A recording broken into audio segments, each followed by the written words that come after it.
Hello, hello, hello.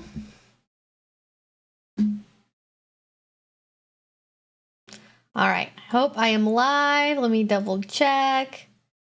For some reason I have a black screen. Oh, there we go. All right. Hello, everyone. Happy Friday. We are here. It is Friday the 13th, which I just realized like 2 hours ago. Did we have a Friday the 13th earlier this year? Am I losing my mind? I feel like we already had one of these. Friday the 13th, 2024. There was one in September. Wow. Not one in October, though. And there was one last year. There was Friday, October the 13th. And that was pretty cool. But I'm not. No. I feel like December 13th doesn't count. Oh, thank you. Yeah, I'm experimenting with trying to curl my hair. And I'm bad at it. So we're practicing, we're learning. I'm learning new skills. Not everyone. I remember distinctly when I learned how to apply false eyelashes, and that was revolutionary. I didn't think I could ever achieve that. So I think if I put my mind to it, I will eventually learn how to curl my hair. It's really a matter of finding the right products. I feel like I have the technique down. I'm just figuring out what products work for my hair, because I have very, very fine, like 1A hair, like just very straight, no natural curl. Will not hold a hot curl to save its life. Like, it has to be a wet set curl, which is a whole journey in and of itself. But thank you, yeah. And good morning if you're in somewhere where it's morning, I guess. Hopefully we're all surviving Friday the 13th decently. No spookiness happening. Okay, so if you haven't been here before, this is an 18 plus only live stream, so if you're not at least 18, please don't be here. We have an interactive Q&A here on my channel on Fridays where you guys can ask questions about BDSM, kink, relationships, polyamory, queer stuff, whatever y'all want to talk about, really. I have an FAQ link down below you can also check out that goes over answers to common questions like what books do I recommend, or where can I buy a flogger, and such like. I do have some more recent videos that are going to be coming out soon, like as in I've been making them recently, where I cover some of the stuff that's in the FAQ, but is not like 7 years old. So there'll be a new video coming out soon on how to talk to your partner about wanting to try kink and some other things that are in there that I know are like ancient. So we'll be covering that again soon. But otherwise, just read the rules below, listen to the mods, be respectful, and essentially the main parts of the rules would be don't spam the chat, be polite, and, like, I don't know, don't ask me to be a doctor, basically. Don't ask me to be a doctor. Don't ask me to be a mental health professional. I'm not going to be able to help you with figuring out if a bruise is an issue, or if something's infected, or if you should be worried about this or that thing happening. Sorry, don't have the expertise, can't help you there, but feel free to ask whatever y'all want to. And I will try my best to get to every question. I go in order, so ask your question early and often, so that way I can see it. If you spam the chat a bunch with the same question over and over and over again, I'm not going to see the spam before I see the other ones. And if I see the spam first, then I'm probably not going to answer your question, because that's rude. And I try to get to everyone that I can. So just be polite. And that's really all y'all need to know, essentially. We also have super chats available if you want to make it so I answer your question right away. And we also have YouTube memberships for a whopping, ready for it, 99 cents. If you would like to use emotes in the chat, that is the way to do that, because that is the only way I can offer emotes is by making people pay for them, which is silly. I wish I could just give them away for free, but that's not the world that we live in. YouTube does not give them the option to do that. So that is that on that. Bandit is currently sleeping. She's like, I don't know why, she's like lately decided that like the place for her to sleep during live streams is like on the floor on like the opposite side of the room from where she normally sleeps. She's decided, oh my god. Is her mouth open? She looks like a shark. What is this? Who has replaced my dog with a shark? Like, yeah, so that's where she's hanging out at. That's what she's doing. Oh, thank you. Yes, Lexi. I for a couple of months I was trying to learn how to wet set my hair, and then I moved and gave up on it, and now I've decided, you know what? I have time during the day. I can just do my hair first thing in the morning, and I can have it in my hair during the day because I don't want to sleep on them. Because my hair's too big for foam rollers. My hair's too big. My hair's too long for foam rollers. So I have to use flexi rods instead, and they are very uncomfortable to sleep on. What is that, Bubby? What? You're the one who was doing something, and now you're just looking at me. And now you're just looking at me with that big face. Hi. Are we just excited about existence? I love her so much. Okay, so that's on that. For today's topics, as always, it is whatever y'all want to talk about. I had some ideas. I know last time we talked, well, we were going to talk about DDLG and then we really didn't. So we can always talk about DDLG. We can also talk about a topic that once was verboten on the stream, but now I should update the FAQ because now it says fair game. I used to not give advice on long distance kink relationships, and now I will because now I actually have some insight into that. So the doors have been opened. If you have been waiting for 2 years, whatever, however long, to ask me about long distance, now you can. Isn't that wonderful? So long distance, and also something I could not fit in the title fully is how to survive the holidays as a kinky and or polyamorous person, because it's one thing to be just like regular single around the holidays. It's an entirely different thing to be kinky, to have multiple partners, not be able to spend time with certain partners over the holiday. Like maybe you see one but not the other, or maybe you have like one partnership that your family knows about but they don't know about your other partners. That can get messy. So I thought we could also have a space to talk about that, because I also know the holidays are rough for people, and there's a lot of big feelings that tend to come up around the holidays. This is really random, but I love how you look without your big makeup getup. I mean, I like doing my makeup, but I'm glad that my face isn't horrible to look at without having makeup on it. The usually for videos, and the hair also looks great. Thank you so much. I'm trying, I'm learning. I did my hair curls too low, I think. I think I want to start them higher on my head because the hair doesn't actually start curling until like the mid-length. But I'm getting there. I'm getting there.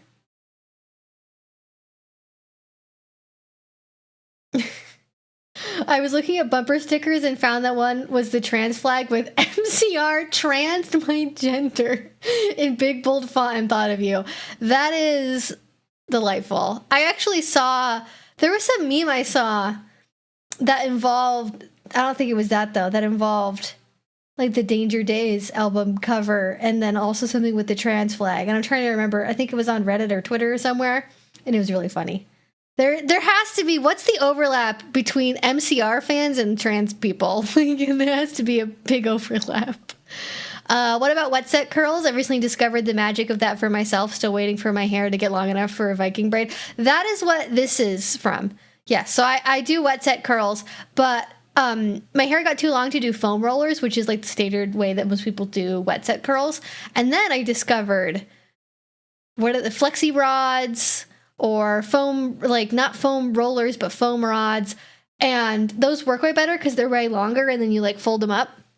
And they're not comfortable to sleep on at all. So I don't know how people sleep on them at night. Like, you just have like the world's softest pillow and then just like hope for the best. I honestly don't know.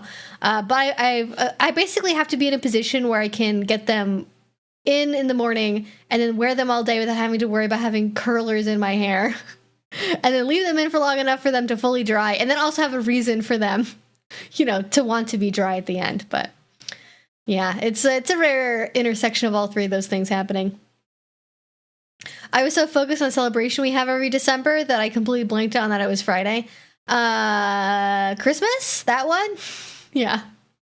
I feel like it's like Christmas and it's like December the 13th. Like it's down here. It's not probably... This is like... I feel like today would be primo... Nightmare Before Christmas viewing territory. If you have like an annual December viewing of the Nightmare Before Christmas, today is the day to do it. After the stream, get some popcorn, turn on Nightmare Before Christmas, embrace the spirit of the season, you know? It's like punk theater. It's like punk for theater kids. That makes sense. They've always had a big queer following just by virtue of being boys who wore makeup and pretended to make out on stage. I didn't know about that last part. I didn't realize. And then people are surprised that fan fiction happens. You know, it's like, come on, you can't be riding around on your bandmate's back like a horse and kissing them on stage and like holding their faces and like looking into their eyes longingly without people being like,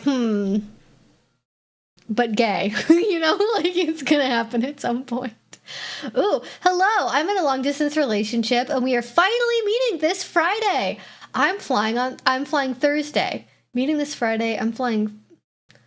You flew you're flying back on Thursday, or you flew yesterday, or you're flying on maybe I don't know. Maybe I'm confused about the order there, but hopefully that goes well. I have never been in a long distance relationship where I've met someone online and then never met them in person, had a whole relationship, and then met them way later on. When I've had long distance relationships, it's been that we've like met in person somewhere and then it becomes long distance at some later point or like immediately. But we already have that, like we know that there's chemistry already physically in person, which I feel like is so helpful because if you haven't ever met in person before, there's going to be a lot of anxiety about, well, I imagine there would be at least, about like, are we compatible? Do we have chemistry? Are we actually attracted to each other? Like, how do they smell, right? Like people underestimate the power of smell. Okay. And if like you're not like attracted to your partner smell wise, or you're like actively turned off by how they smell, not even that they smell bad or like sweaty, like they don't shower, but just like, you know, you meet people sometimes and you're like, they're not biocompatible with me. You know, I don't like humans can't really detect, you know, pheromones or whatever, but I feel like there is something to be said for how we perceive people based on the way that they smell. Like, that does influence like how we like act around people and how we feel about them. I was big into the emo band fan fiction scene back then, and LOLs we called it band slash. I am happy for you that had its own term, band slash. That was like the thing. It was like Harry Potter and like bands. Now we have influencers, which is, I feel like, a little weirder. I feel like it's way more likely someone's going to see that. Oh, it's a national mini thing. It's a leftover from Catholic days. Oh, is it like St. Lucia's Day? Is it that? That's like the middle of the month, I think. Oh, you're flying in this Thursday. Well, I hope that goes well. I'll keep my fingers crossed for you. Hopefully somebody knows you're traveling.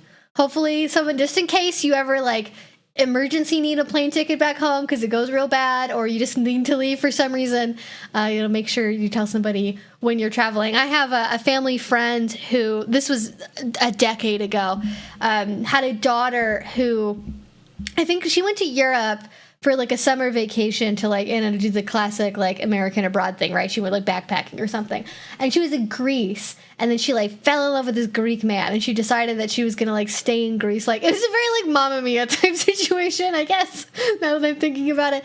She fell in love with this Greek man, and she decided she's gonna stay there long term, and then their parents were like, that sounds like a terrible idea, but whatever. And she's there for a couple months, and then like randomly out of the blue, her parents like get a phone call, and they're like, you know, like, oh, honey, like, it's so good to hear what's going on. And she's like, Mom, I need a plane ticket back. He took all my money. And then, like, they ended up taking her back home, obviously. But, like, gotta be careful sometimes. People are scammers. People can be scammers, okay? Not to put the fear of God into anybody, but just, you know, whenever you're meeting somebody for the first time, you do gotta be careful.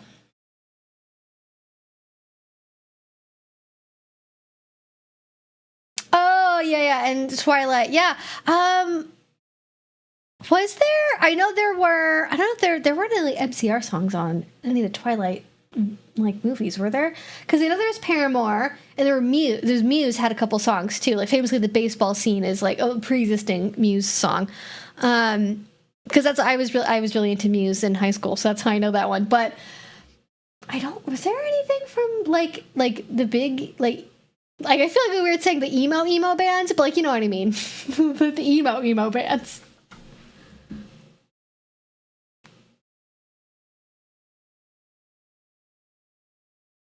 Alice is iconic. She was definitely my favorite. I mean, for obvious reason, right? I think we can all understand why. They almost had one on it. Did like a deal fall through? They were just like, oh, we don't need that song. I noticed you don't have the snow effect and Christmas music this year. I will turn it on next week. The only reason it's not on is literally because I have like no Christmas spirit this year at all. I'm not going to put up a tree. I'm not going to do anything. I do have decorations. I just don't have a tree. And I just like, I'm probably not going to like put anything up. I had like a weird Thanksgiving with like a family emergency, and it kind of just like, and now I'm gonna have to deal with that again, like probably over Christmas, and like it kind of put me out of the Christmas mood, to be entirely honest with all y'all.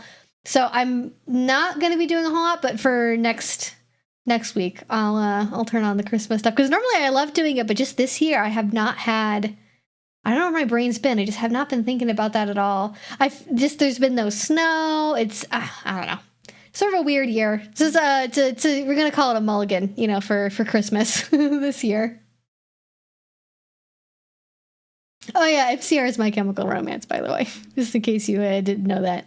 Why is there a delay in chat messages? I don't know what you mean by that. Usually there is a delay between when they show up, like here, and when you type them, because there's a delay on the stream in general. But if you mean between you typing them and then showing up in the chat, I don't know what that's about. I have no idea.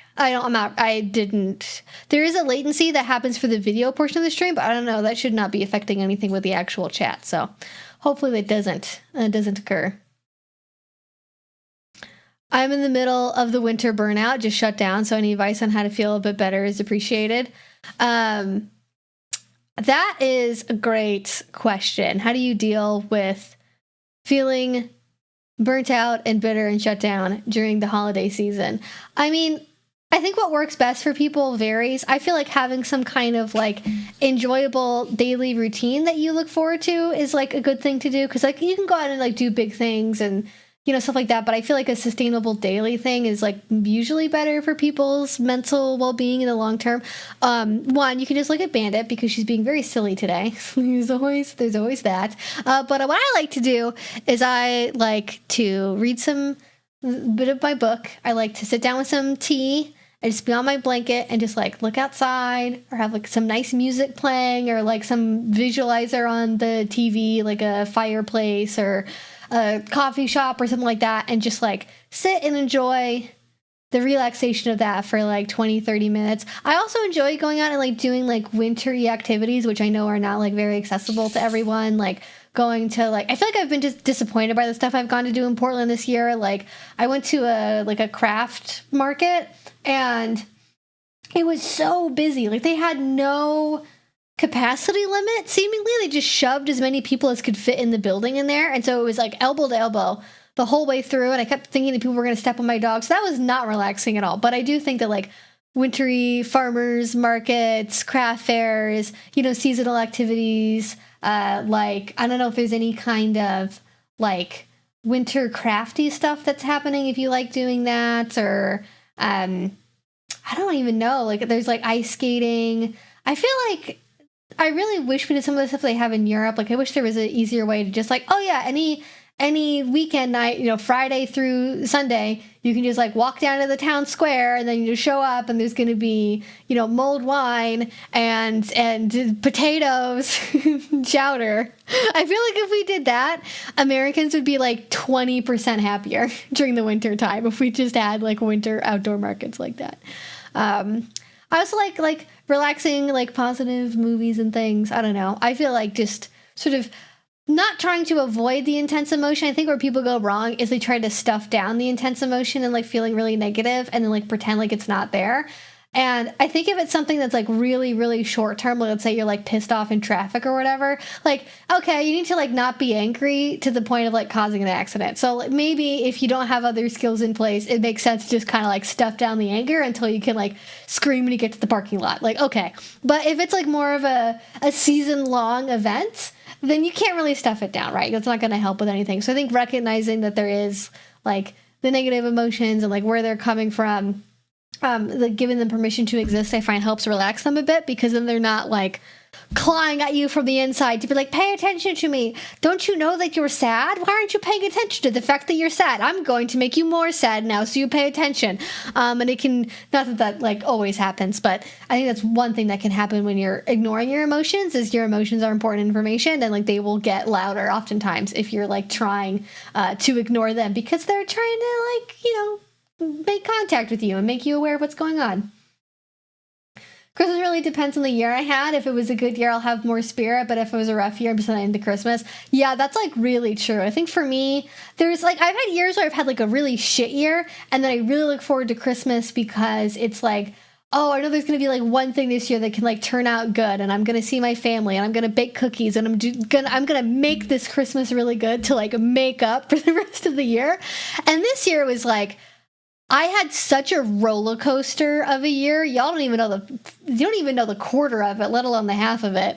I've had such a roller coaster of a year that I feel like I just don't have energy.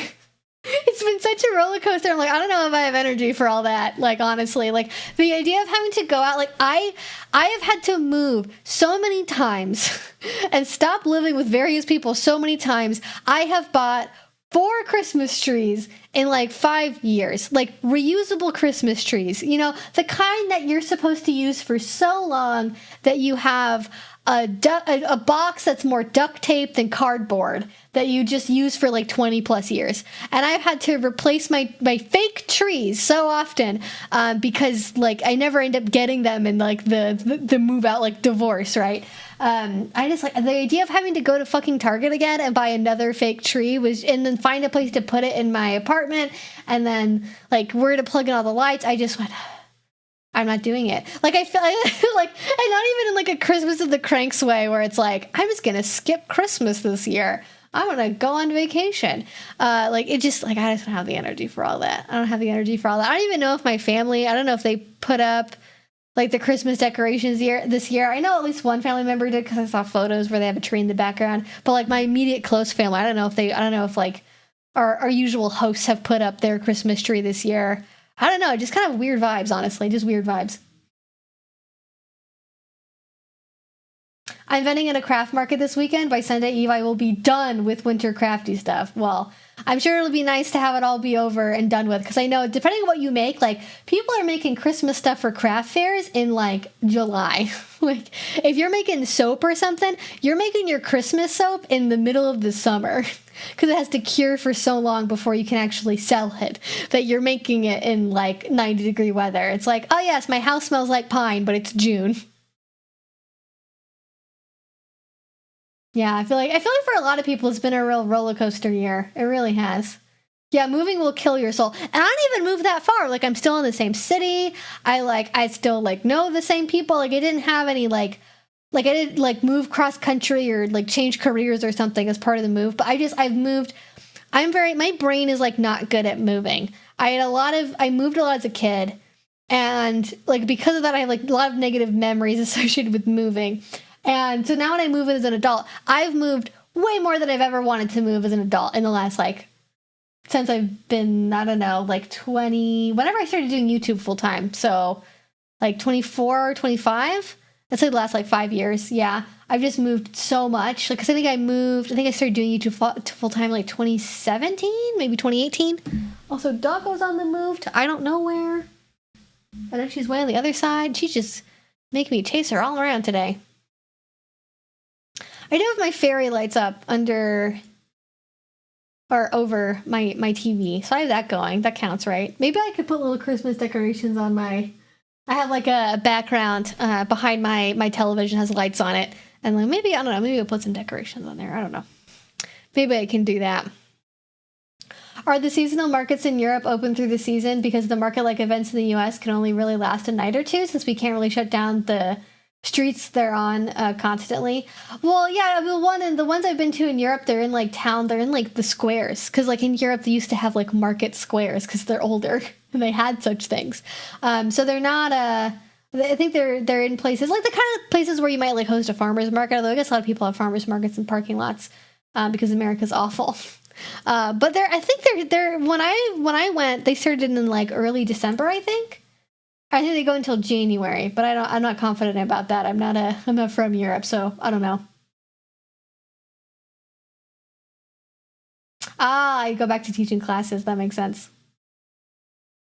I moved into my new place back in August and I'm still getting settled, but I'm also lazy and a perfectionist, which is a horrible combination. That is I feel like that is just my generation in a nutshell. Is like, I'm perfectionistic, and then also like we're so worried about doing it right that we end up having like option paralysis, and then we do nothing. And I normally, like, this is the most moved into a place I've been in, and even then, whenever I have somebody over, they like comment about something I don't have yet that I like should have, like every time with that, and it makes me really self-conscious.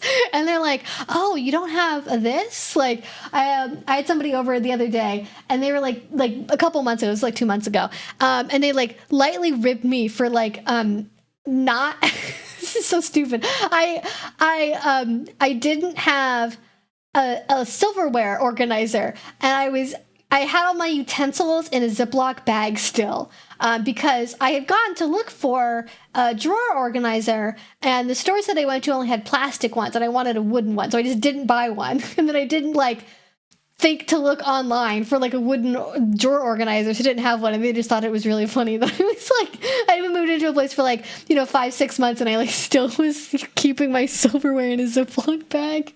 Like, the rest of the kitchen is put together, but you just keep your utensils in a fucking Ziploc bag. I'm making progress. It was like, I think I'm basically done with like big furniture, and now I'm at the impasse, which is deciding what to put on my walls and where things go. And I feel like that's like, when you've actually committed to putting things on the walls, that's when you're moved in. And I haven't done that yet. I have one thing that's hung up, and that's it.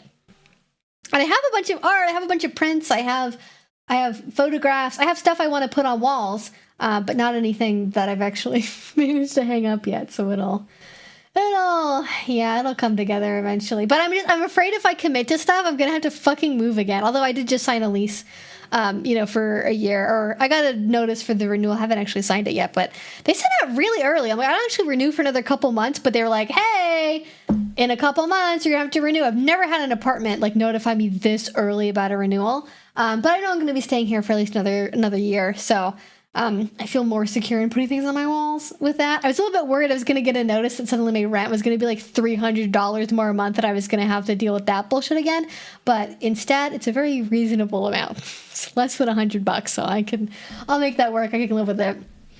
Yeah. I've moved 7 times in the last 10 years, so I'm so over moving. Yeah. It's just like, I think some people like moving, and like, but I don't think anyone likes moving that much. I don't think anyone likes moving quite that much. I think people like being a little more settled if they can help it. I don't think it's... Yeah, I mean, I guess unless even like flight attendants, they have a consistent home base. They're like going different places all the time, but they're always like, my apartments in like Chicago or Seattle or New York or somewhere. So they always have a place they can go back to. But if you're constantly uprooting all of your stuff and like moving everything, it's like, well, like, what do you do about pets? And like, what about your job? And, the neighborhood that you live in, and like finding out where the things you like are, like even just figuring out like where do you get your groceries from, and like where do you take your dog for a walk, like those, like having those things not be in your routine anymore. Like, oh, are you like close enough to go to a yoga place that you like? Are you close enough to a gym that you like? All these factors really, they add up and they matter for a positive, I don't know what I'm going for. This is a positive life, I guess. Just a positive life. Oh, especially if you've been like, if you have a bunch of like heavy stuff, like if you're a collector, maybe like heavy like musical equipment, a gaming table. Like if you're one of those people who has like a library, like you have a library of books, you have like a board game collection, a video game collection, like good luck to you moving. I have one narrow bookcase, and my rule for myself is like, I didn't have hardly any books until I moved in here. I've gotten rid of so many because I've moved so often. I had like probably like 5 or 6 books, and only now starting to rebuy books, which actually I like having the physical copies because I reference them a lot for work. But my rule is I can't, if it has to fit in that bookshelf. If it doesn't fit in that bookshelf, No more books. That's it. I can't have a whole like library collection because I don't have a place to put any of that stuff. So it has to be contained within that one bookshelf. No more, no less. Oh, apartments do that in case they have to put your unit up on the market again. Mine sent the renewal 3 months before the lease date, which is funny because I feel like December is like objectively a worse month to try and list an apartment in than like, what would that be, like March? You know, like what? Why would you do that?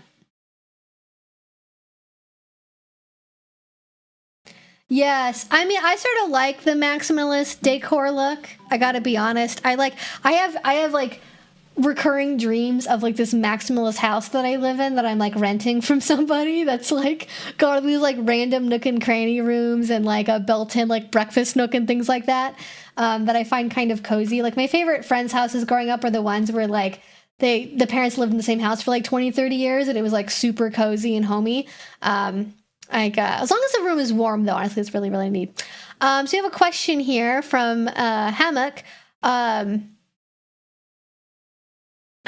I hear Boston accent like? I've never heard that before. Also, Shinigami Eyes tells me you're good and don't trans people. Yes, I'm glad that I'm green on Shinigami Eyes because, like, to be honest, like half my mods are trans, so I would hope that if I was transphobic that my mods would call me out on it and be like, hey, you said something, which has happened. I have unknowingly, like thoughtlessly, without thinking about it, I've said things that are like, ooh, probably shouldn't say that, and then I correct myself. But yes, trans people are great. Love trans people.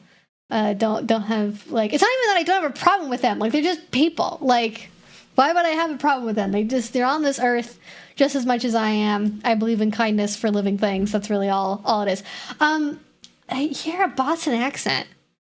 I feel like everywhere I've lived, somebody's told me that I have a different accent, and it's always like completely the opposite of whatever it like is in my head. I've never lived in the Northeast.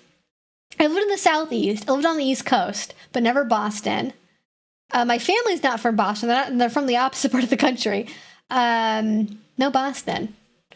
I feel like the most prominent accents I have, you can call them that, would be like if there's a Pacific Northwest accent, I definitely have a bit of that. And then a little bit of like a Southeast, like the northern part of the Southeast, not like Georgia, but like, you know, like North Carolina, like Virginia area. I feel like I have a little bit of that. But more with like the words I use, maybe more so than like an accent, but I don't know. I remember when I lived in the Southeast, I had like one person that thought I was like, I had people that thought I was like, maybe I was like born in the UK and then like moved to America. And then when I moved to Washington, I had people that thought I like was like from the deep South. And then like, I don't know. I kind of got in every direction. I don't think people can really pin down my accent. That's funny.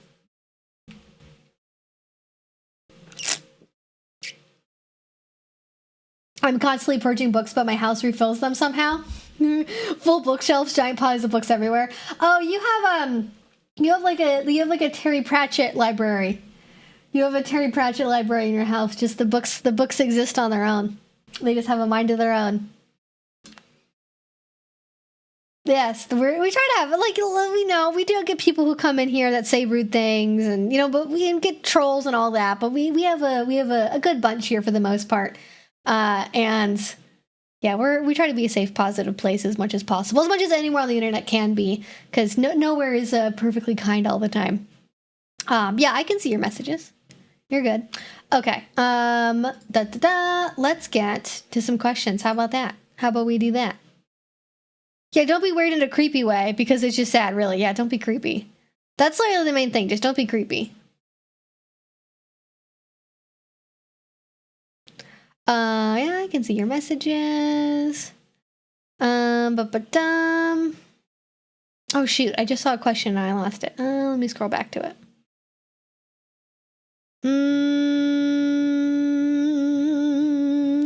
Long distance kink would be great as a video. I'm in a long distance relationship right now, and it would be interesting to learn from the pro. Well, I'm definitely not a pro at long distance relationships. It is certainly a learning curve, and I am still figuring out how things work. Actually, I have a video that I did for Patreon for November that talks about sort of the things I have learned so far of what I think works for long distance and some tips. And it's very much like, an ongoing process. Like maybe in like a year or two, I'll have a very definitive, authoritative video to make about like these are the things that I think really help long distance. But it's hard because a lot of the advice for long distance is like it just depends so much on like what kind of long distance you're doing. Like, are you doing like a role play thing via chat? Have you met in person before? Did you originally meet in person? Are you going to be totally online forever? Do you have a DS relationship? Are you just like in a top-bottom relationship? Are you polyamorous? Are you monogamous? Like, there's so many different ways to do it that it's like it's hard almost to give kind of universal long-distance relationship advice. But I try my best. Weird question, but there was a big, but also if you have any current questions you'd want me to answer, I could try my best right now if anything comes to mind. I can't promise it'll be the best possible definitive answer, but it'll at least be a workable, WIP thing. Weird question, but there was a big polyam story on Bestofredditor updates, and I'm curious if you have any thoughts about it. I'm thinking the polycule seems a bit dysfunctional, but not super bad. Was that like recently? Bestofredditor updates. What is this? Is that like a Twitter account? All right, we're investigating. We're investigating, folks. We're investigating. Bestofredditor updates. Oh, is that a subreddit?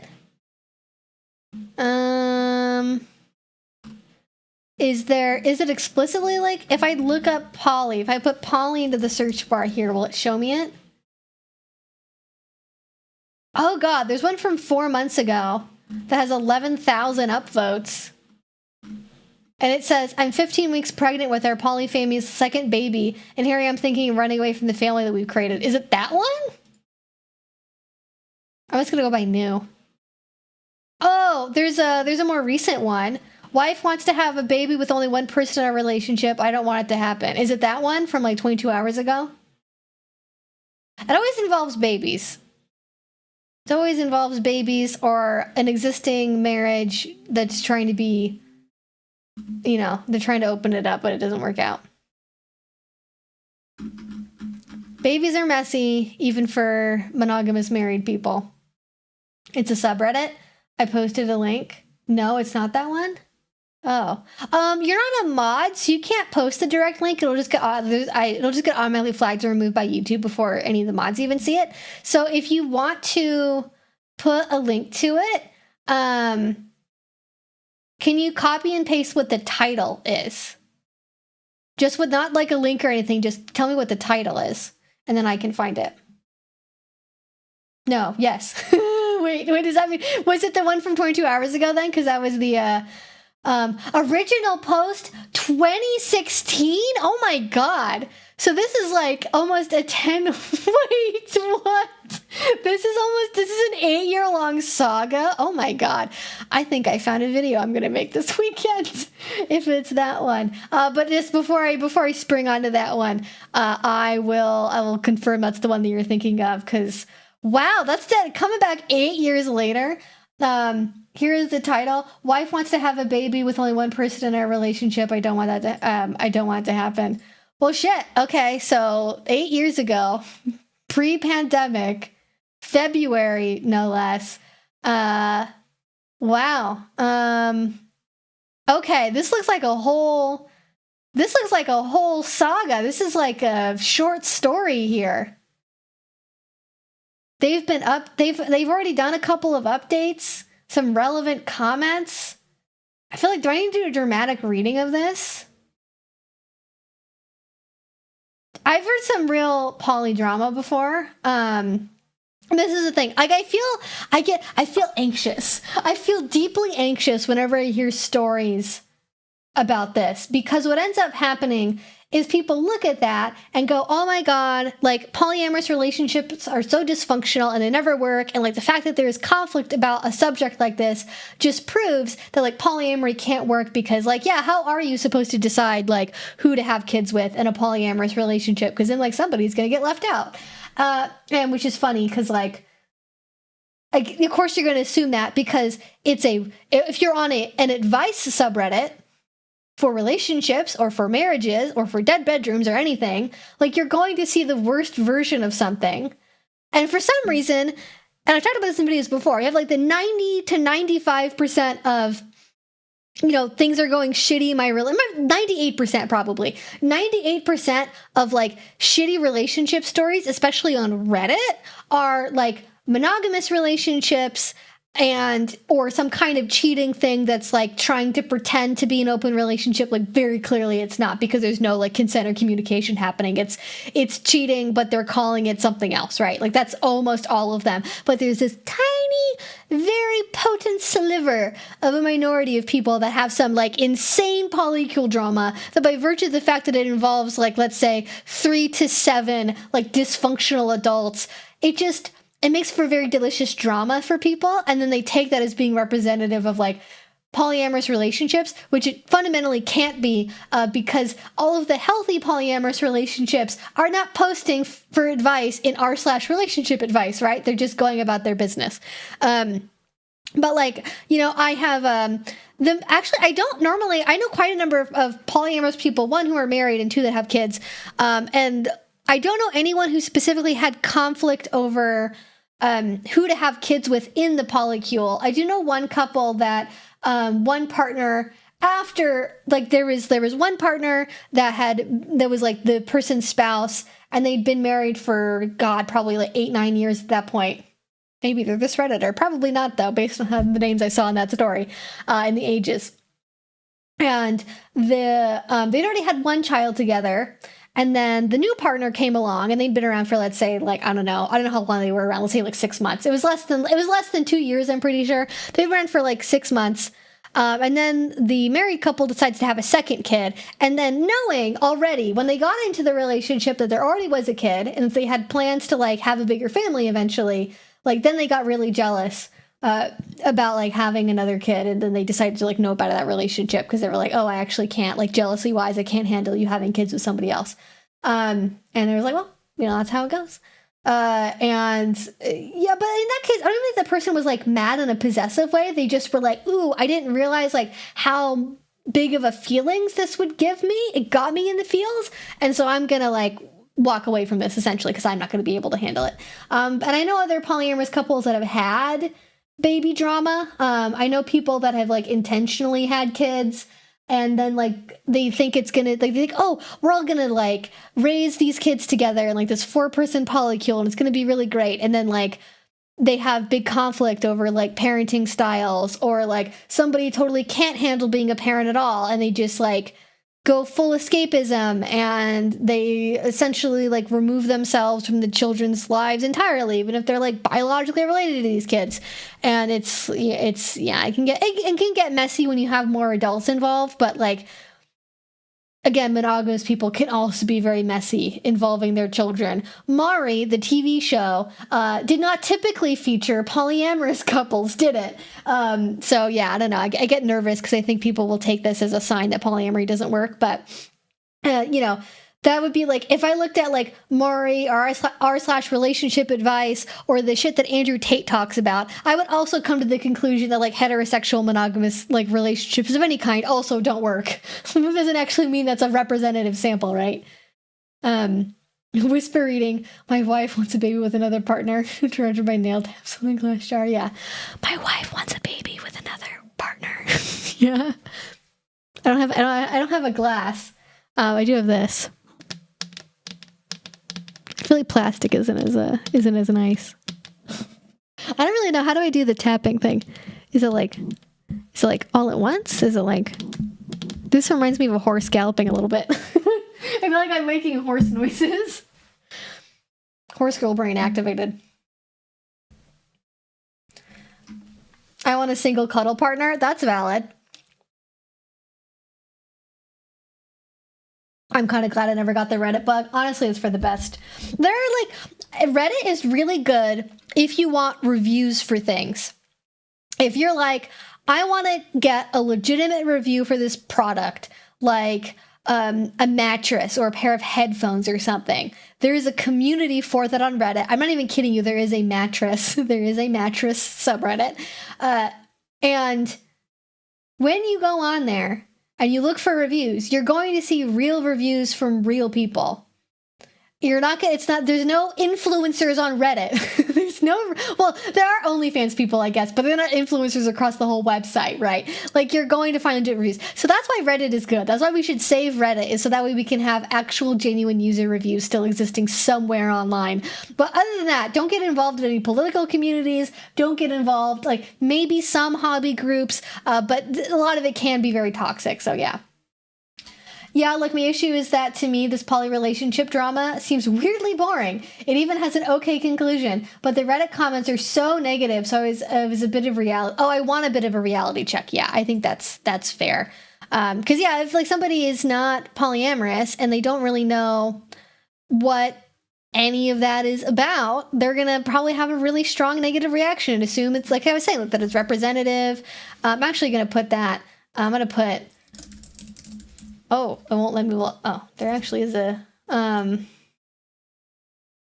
maybe it's put polyamory baby drama. It's the most clickbait-ass thing I've ever, that would do numbers. That is gonna do numbers, people. If I make a title that says polyamorous baby drama, in a YouTube title, that is like catnip. That's the same part of the internet that loves video titles like the kink talk community is like problematic and disgusting. Like, it's that, oh my god, I can't do both. I have to pick a video to make. I'm gonna have to do one next. I'm gonna do one next week and one this week, because I can't do both back to back. That's gonna hurt my soul if I do that. Because I'm currently working on a video that I am tentatively calling the problem with kink talk videos, right? And it's a conversation about like doxing online and like harassment of like small channels and you know, not even content creators, just like people on the internet who are part of niche communities that like dare to be who they are in public too loudly. And yeah, it's a whole thing. But I don't think I can do that and a Reddit reaction. I think I need to do some normal BDSM education in there at some point. Evie, you're amazing. Thank you. I appreciate that. Hello from Ireland. I just subscribed. Well, hello to Ireland. Thank you for being here.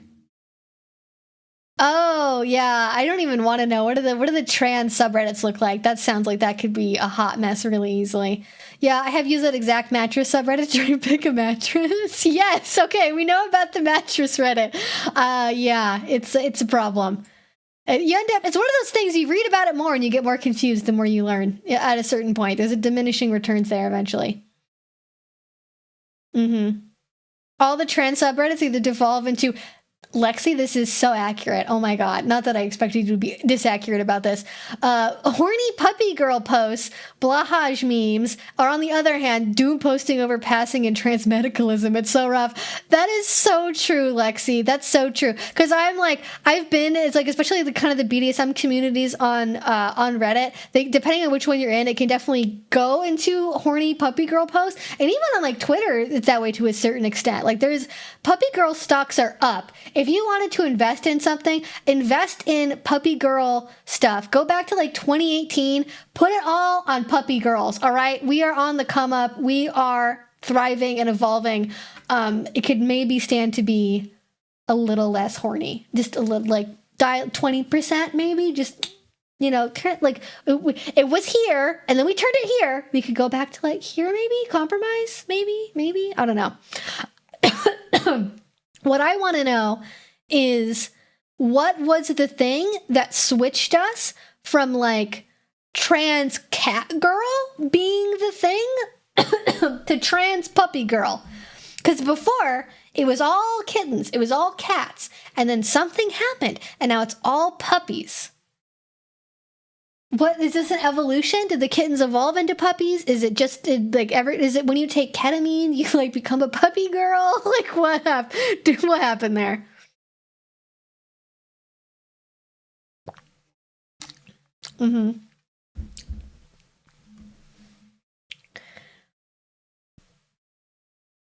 So many posts that are just like, my trans male boyfriend who says keeps misgendering me, what should I do? And all of us just scream in unison, break up. Oh my god.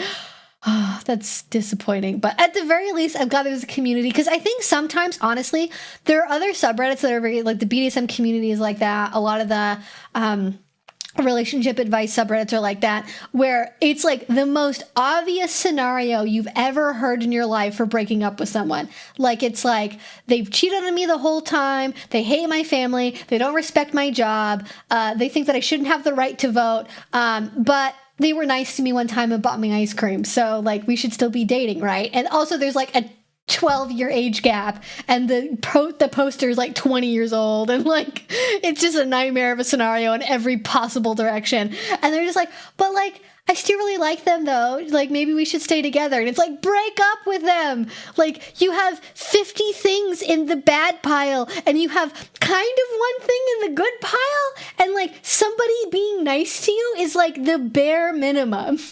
It's the bare minimum. And oh my god, especially the misgendering is just like, I actually don't know. I feel like it's possible that there are, like, I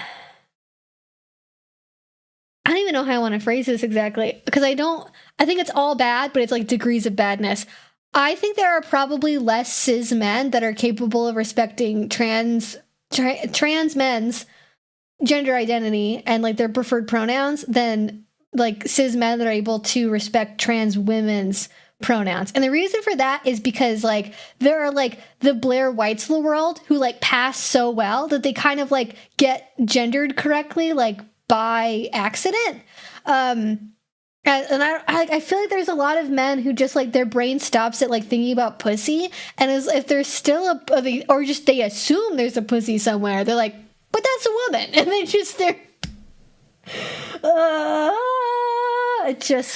what do we do? Re-education camps, I think, honestly. We should re-educate, just not re-education, what? No, branding. Need to think about branding. Learning opportunity centers. We need to put everyone in learning opportunity centers.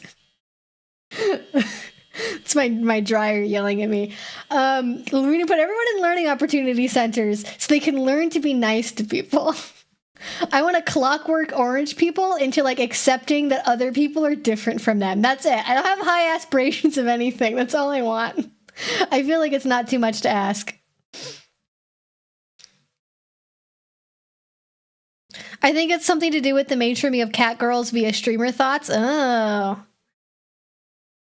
All the puppy girls, exactly. You got what I was putting down there. Exactly. Where's the puppy girl token? Who's making the puppy girl token? We need one. I've never been misgendered by people who care about me, so a partner can't even do that. They're so garbagey. I legitimately, okay, here's the thing.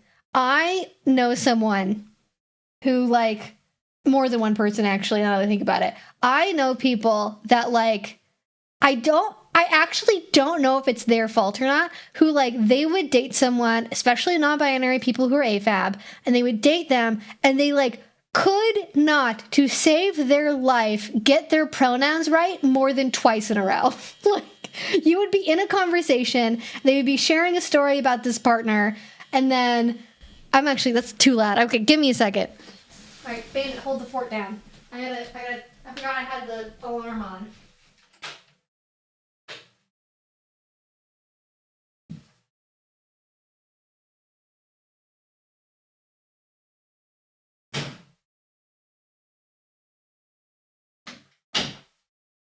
All right, good job.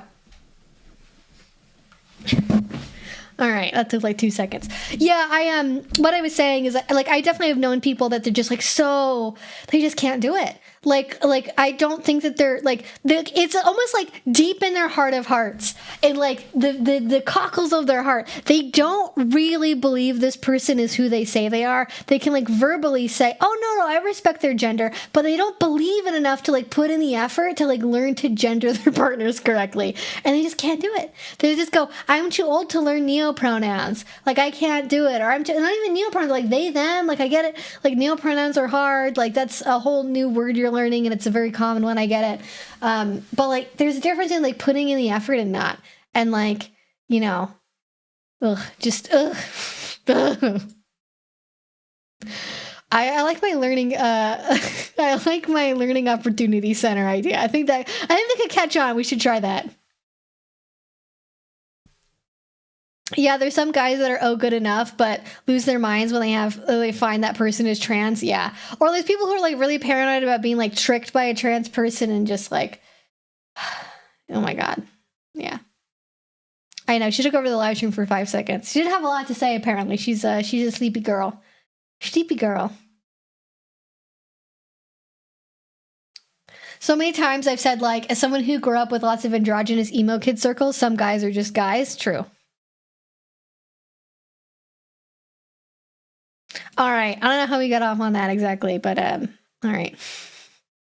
I have joked before that I think all men should start in jail and then have to prove their way out. I think if you're a man, if you identify as a man, you have to start in prison and then you have to earn your way out in order to be allowed to be a member of society.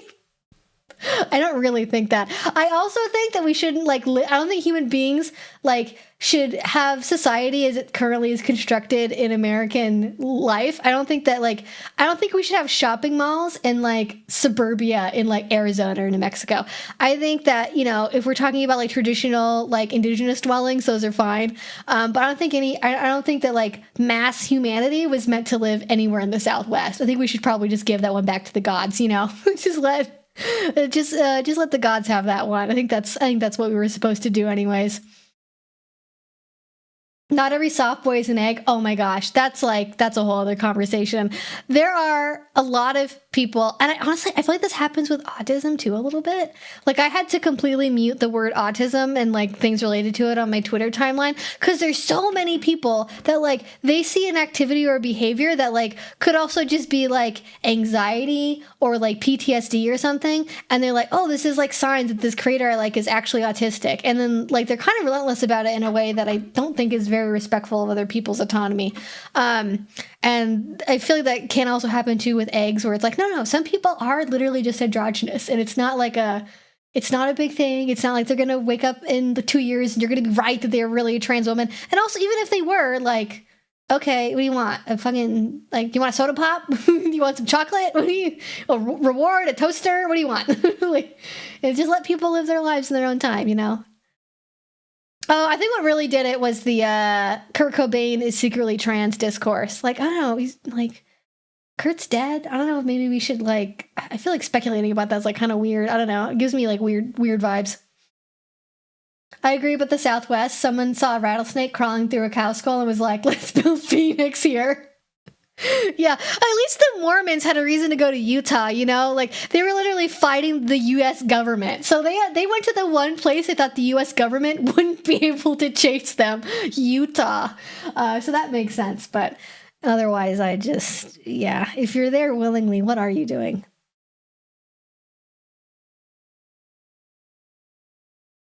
Yeah, and they all look I knew it if that ever happens, which is a shitty thing. Imagine you said that to somebody who comes out as gay, right? You have a family friend and maybe you think, oh, there's some signs that they could be gay. Imagine you're gossiping with all your family and friends, oh, I think so-and-so is gay, but they just haven't come out yet. And then you do that, right in front of them, all the time. And then eventually, 5 years later, they finally get the nerve to come out formally and be yeah, I am gay. What are you gonna fucking do? You're gonna be yeah, I'm right? Ha, I won my bet?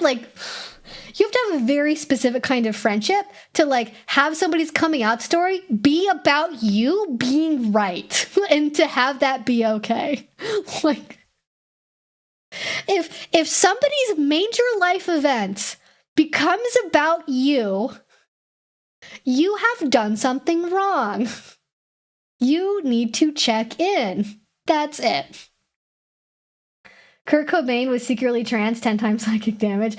Yeah, I don't even remember what the theory about that is. I think it had to do partly with how he dressed on stage and then also some of the things in his diary. Essentially, the theory goes that if Kurt Cobain could have lived as a trans woman, as was, her air quote secret desire, then they would not have offed themselves, which is, I don't even know what to think about that, honestly. Anyways, Cat Black has a good video about it. If you wanna watch that, I think Cat's talked about it.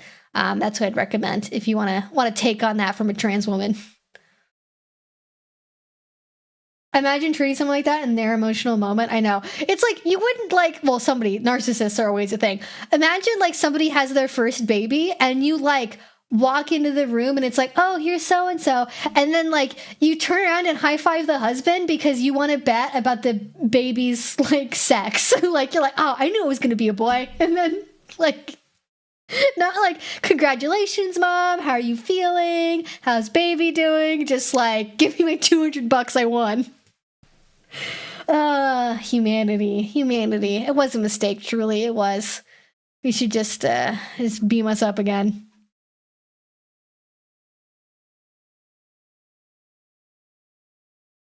Remember the whole thing where people started calling Andrew Tate trans because of the swimsuit post? Oh my god. I forgot about that. Yeah, people transvestigated Andrew Tate because he had a Speedo photo where it looks like it doesn't even look like he's tucking. Like, it just, like, either he's the world's best tucker or, like, the actual answer to that is, like, why does he look that way in a Speedo is because when you are on gear, everything shrinks up. Like, your muscles get bigger, like your fucking heart muscles get bigger, but then your dick gets small and your balls get small. I think that's how it works. I don't know a lot about steroid use, but that's what I've learned. And everyone was like, that would be crazy. Like, finding out that Andrew Tate is either AFAB or like intersex would be... I don't even know what people would do with that information, honestly. It wouldn't really matter at the end of the day, because that's irrelevant to Andrew Tate's crimes, like his actual literal crimes. But, like, we're so brain broken, y'all. We're so brain broken. We just, what are we doing? It's kind of funny to, like, transvestigate somebody on the right, like, just because it's the opposite way that it normally would be. But, like, my favorite is when they transvestigate trans people and theorize that they're double trans. Like, what is that? Like, it's funny, but also, like, we live in a deeply sick world, and, like, it makes me sad. And all you can really do is laugh. Honestly. Let's not stray into gender reveal parties. Yeah, exactly. Oh, God. Oh, it doesn't affect the penis? Oh, okay.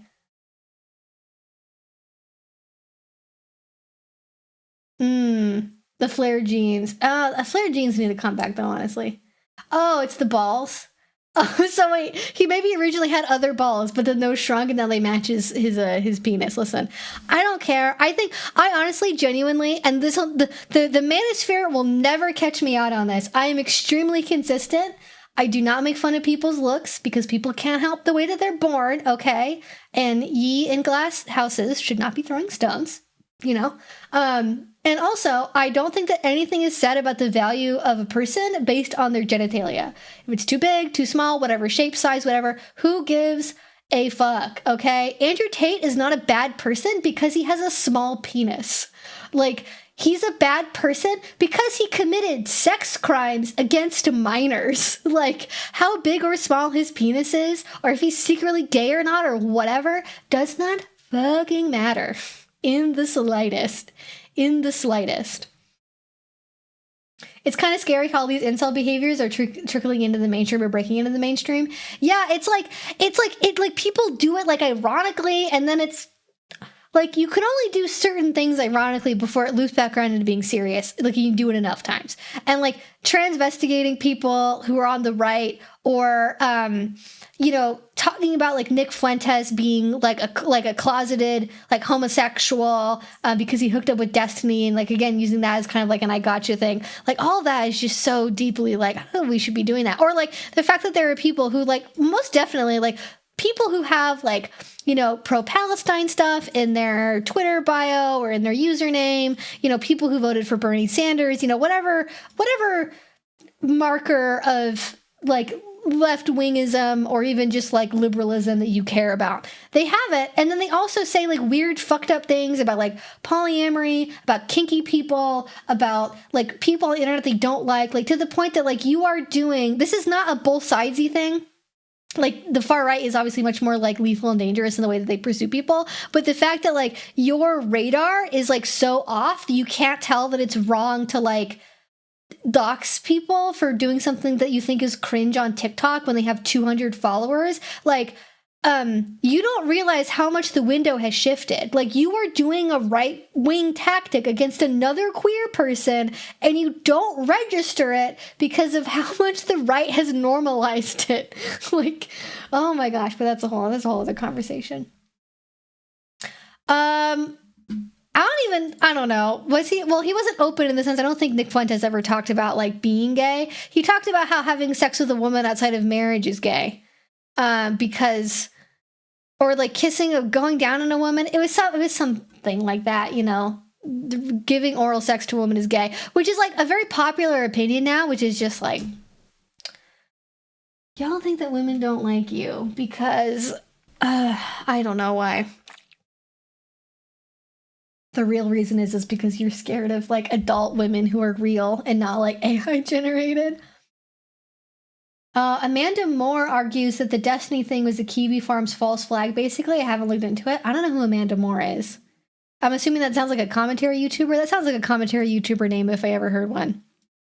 Man, I have the weirdest tabs imaginable on my computer. I have YouTube open. I have instructions on how to freeze mashed potatoes in the next tab. And then the next thing I'm Googling is Amanda Moore... Destiny Kiwi Farms theory. There's approximately 1 million people named Amanda Moore, honestly. So I don't know if there's a celebrity named Amanda Moore, apparently. I don't know who this is.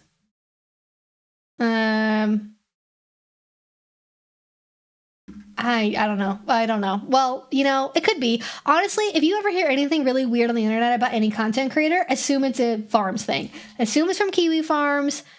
Like I don't even believe the video necessarily. Like, I'm not saying the video is real. But people believe it's real. And so it's enough for people to say things about not Destiny, but because I think Destiny's like openly bisexual, but about Nick Fuentes being one of those like closeted right-wing people who are conservative because they have self-hatred. Like, the idea of it is enough, even if it's not actually real. People run with that narrative as like proof of this being like a thing that happens in a wide way when it's not necessarily at all. Is on Blue Sky. She's a journalist. Oh, okay. I'm not on Blue Sky, so probably I can't find him. It's much harder to Google people and find their Blue Sky accounts, I think, than Twitter, other things. I mean, I guess he could be gay and asexual. That's the thing that can happen. Sadly, I hear the phrase "no bad tactics, just bad targets" is becoming too common. It's hard to talk people down from that. Like, I mean, I think that I understand the circumstances where that might be applicable. But in this case, we're not talking about like multimillionaires or celebrities or anything. We're talking about people that aren't even trying to be influencers. They're not even trying to have an audience. They're just like people who have a TikTok account because TikTok is fun. And then they post like 2 videos and their friend like shares one and then accidentally goes viral and like 50 million people see it. Because that's how TikTok works. So they're not even trying to influence anybody. They just are existing online in the way that we like relate to other human beings now. No, it's not. Amanda Moore, you're thinking of Amanda Bynes, unless you're making a joke, I guess, which is also possible. I think he just hates everyone, yeah. What am I missing? Who are these people? KO, you're missing nothing. You don't know anything about anything, and that's blissful for you, and I'm proud of you. But Nick Fuentes is a far-right content creator who is like pretty much an open neo-Nazi. Destiny is a streamer who originally was like one of the OG people on Justin TV before it became Twitch. And then he got banned from Twitch. And then I think he moved to YouTube. And then I don't know if he's still on YouTube. It may have moved to Rumble. But he loves debates. He's like a big debate guy. And he likes playing StarCraft. That's all the Destiny lore that I know. I think that's it. Oh, and one time he debated JonTron about racism. And then that went really viral. And then JonTron's a gaming YouTuber who started to have opinions about race theory. It's just the rabbit hole just keeps going. Preserve your innocence, KL. Preserve your innocence.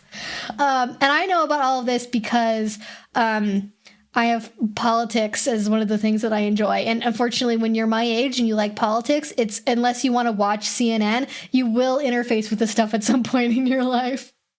Yes, this situation is insane. Moist wannabes. Exactly. And like Moist actually, he's like relatively okay at it. Who's like Charlie, Moist Critical, the man of many names. Like, at least from his recent content, like he does shit like he makes like serial tiered lists. Like he makes this situation is crazy, but like he doesn't actually like he doesn't, from my memory, he doesn't like show tiny TikTok accounts that have like 200 followers. He's not like blasting their photos in the thumbnail of videos. Like he's very he's very circumspect with the way that he talks about people and like the stories that he shares.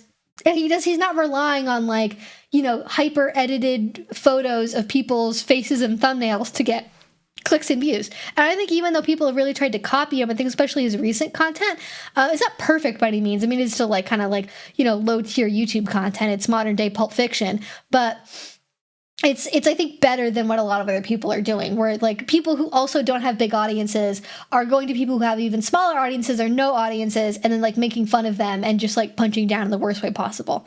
Yeah.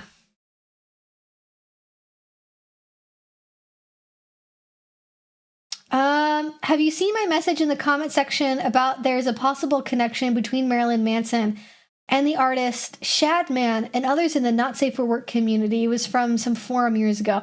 Well, I will say this, if the only evidence for that is like some forum post from years ago, that's probably not very strong evidence. But why is the name Shadman familiar to me? Why do I recognize that name? Does somebody else know where that name's from? That's in my brain for some reason. And I don't know what it's connected to. It's just floating around on there, completely unanchored to anything. Yeah, he's a big enough channel to where, like, I think he's very cognizant of, like, the fact that you can't, like, if you put a non-influencer on blast on his channel, like, they are going to get dogpiled forever. Yeah.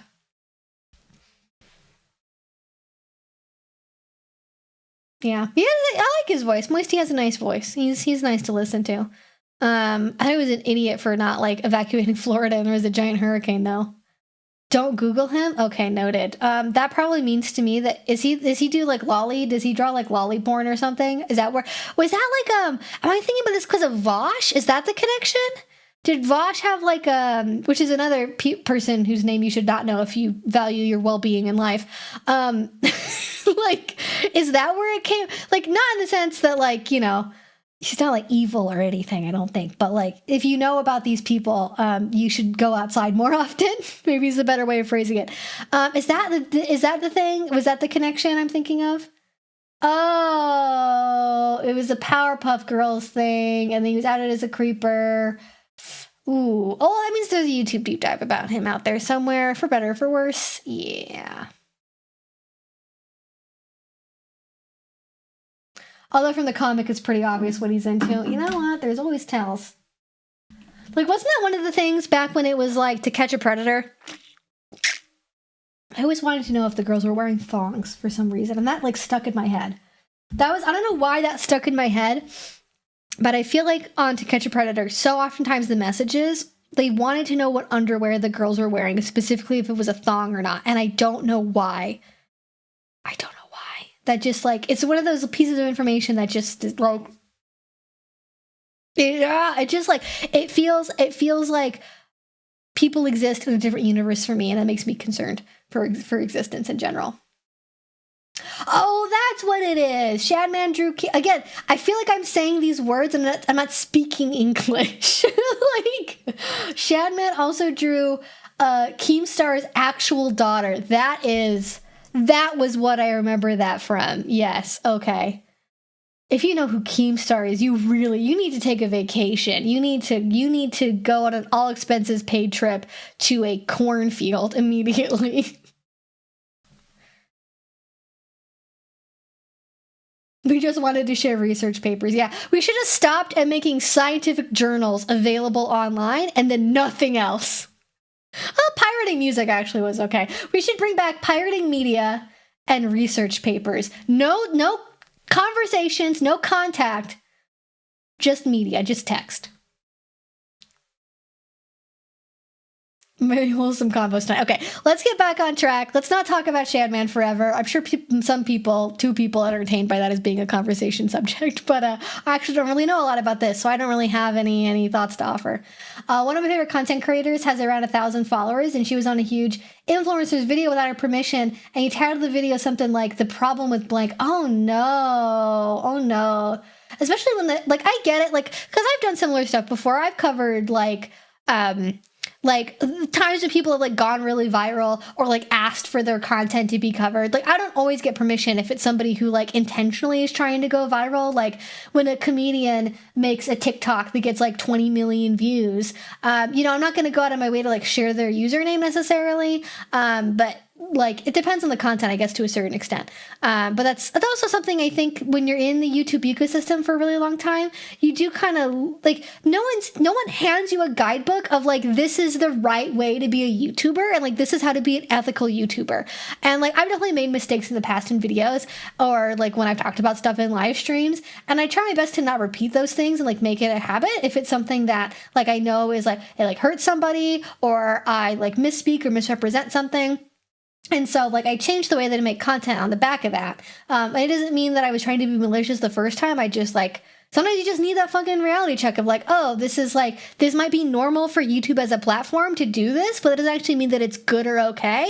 And, I should behave differently. And so, that's what I did with, the DDLG professor video, right? I didn't even say the state where it happened, didn't say the university, didn't give any names involved. I shared photos, but not faces. I think that's kind of the operating procedure I'm going to have going forward. Yeah. Vacationing in a cornfield, very unique. Well, it was the most outdoor thing I could think of that would be accessible, that wouldn't require traveling to a foreign location.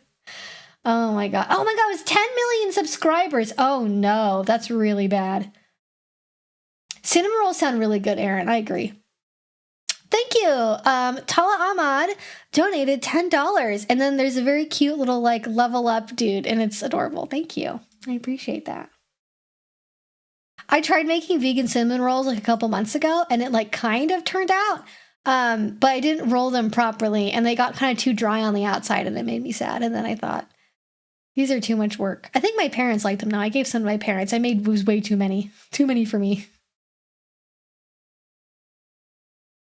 Okay, let's see, where were we? Fucking who even knows? I've lost myself in the sauce completely.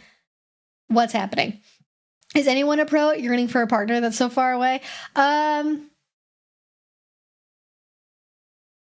feel like 19th century poets are pretty hard to beat, honestly.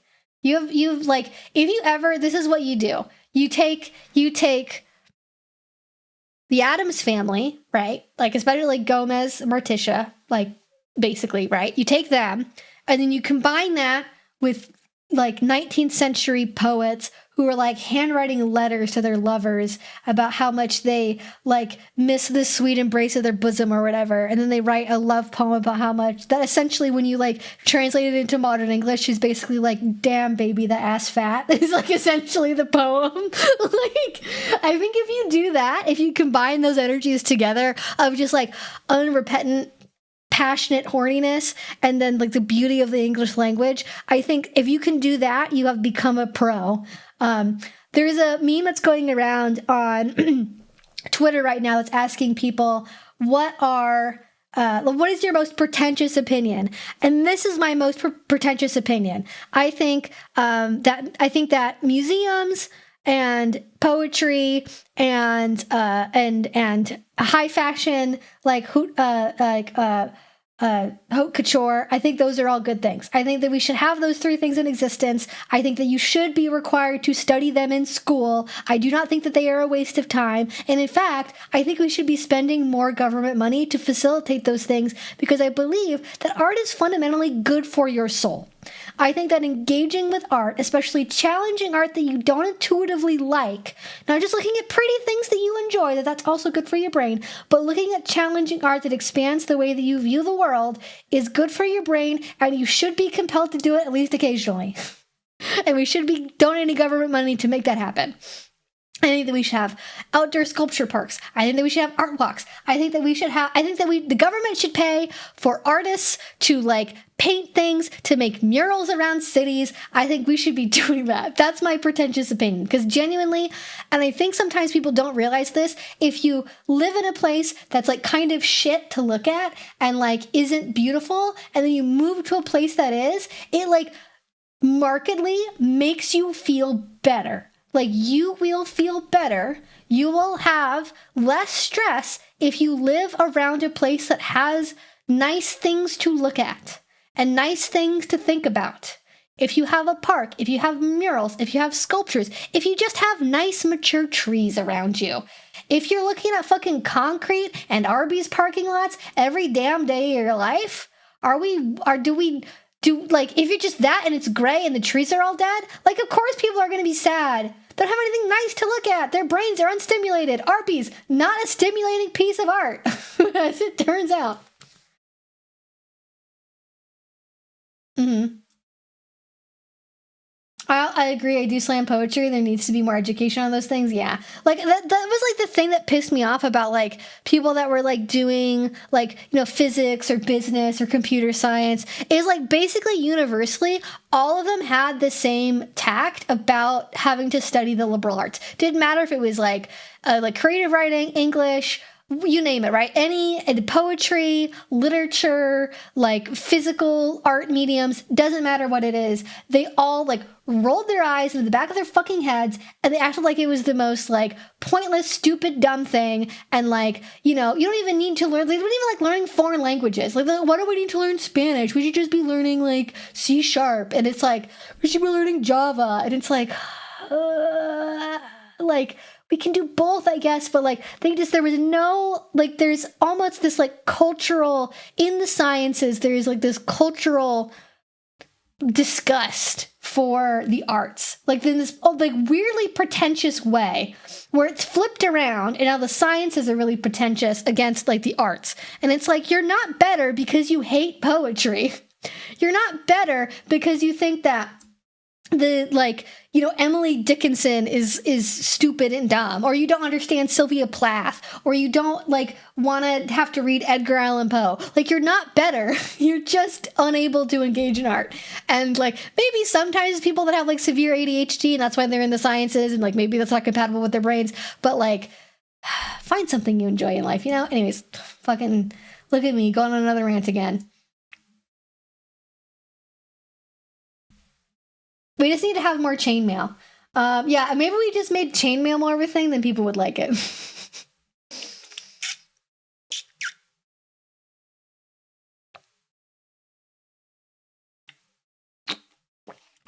Yep. Our environment really does have a huge impact on our lives.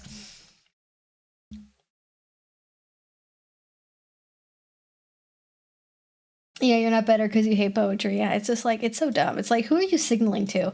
Who are you vice signaling to right now that you hate poetry? I don't even know if that's the right use of that term. Oh, we've decided the bed's not comfortable. We're moving from the bed. We're going outside of the bed. Radical Bandit updates are happening. She likes poetry. She doesn't. She doesn't know anything. She doesn't even know music. She doesn't know about the sounds humans make with their mouths. All she knows is joy, and that's it. I was with my own mom when I was still in high school, which I got my first look at what a BDSM lifestyle. Oh. Walked through, and I don't even know what that means. I'm not sure. That's not even a question. I don't even know how to process the rest of that. I'm going to move on. I've seen a couple Bestofredditor polycules, and most of them were trauma fiction. Oh, that's a whole other thing. It's always in the back of my head, but it's worth mentioning explicitly. If you read any reviews on Reddit, probably true. If you're reading about a review for a pair of headphones or camera equipment or something that's on Reddit, it's probably true. It's probably a real person reviewing that item. If you're reading a story on Reddit about a person, a relationship, a situation that happened, a polycule, it's probably fake. And I find that to be fascinating. The fact that on Reddit, consistently, reviews are from real people that are being genuine, but stories are made the fuck up is incredible. How do you construct that socially in a social media platform? How do you make that happen? I don't know.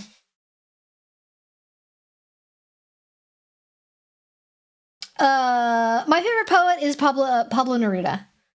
I'm a big Pablo Neruda fan.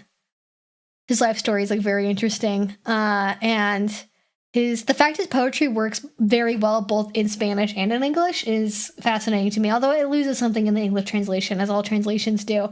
But he's probably my favorite like go-to poet.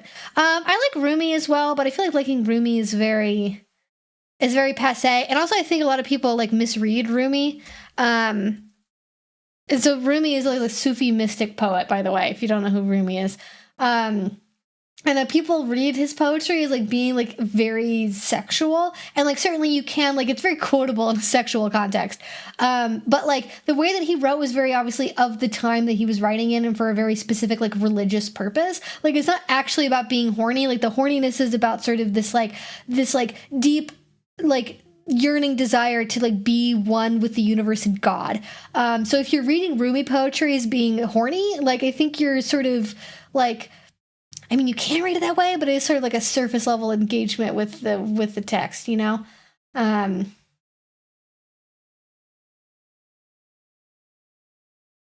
Yeah, she is in love mode. She's in love mode. Oh, interesting question. Anybody who works retail here, tips for an anxious introvert. Started a month ago with stock. Obviously, my manager wants me to get more comfortable with customers. That is a great question. I never worked I've worked in restaurants, so I don't know, like before I had a full-time job. So I don't know what it's like to be in retail, but I'm confident that people here do. Okay, we've talked about fucking poetry more than we've talked about BDSM in this live stream, and honestly, I'm kind of here for it.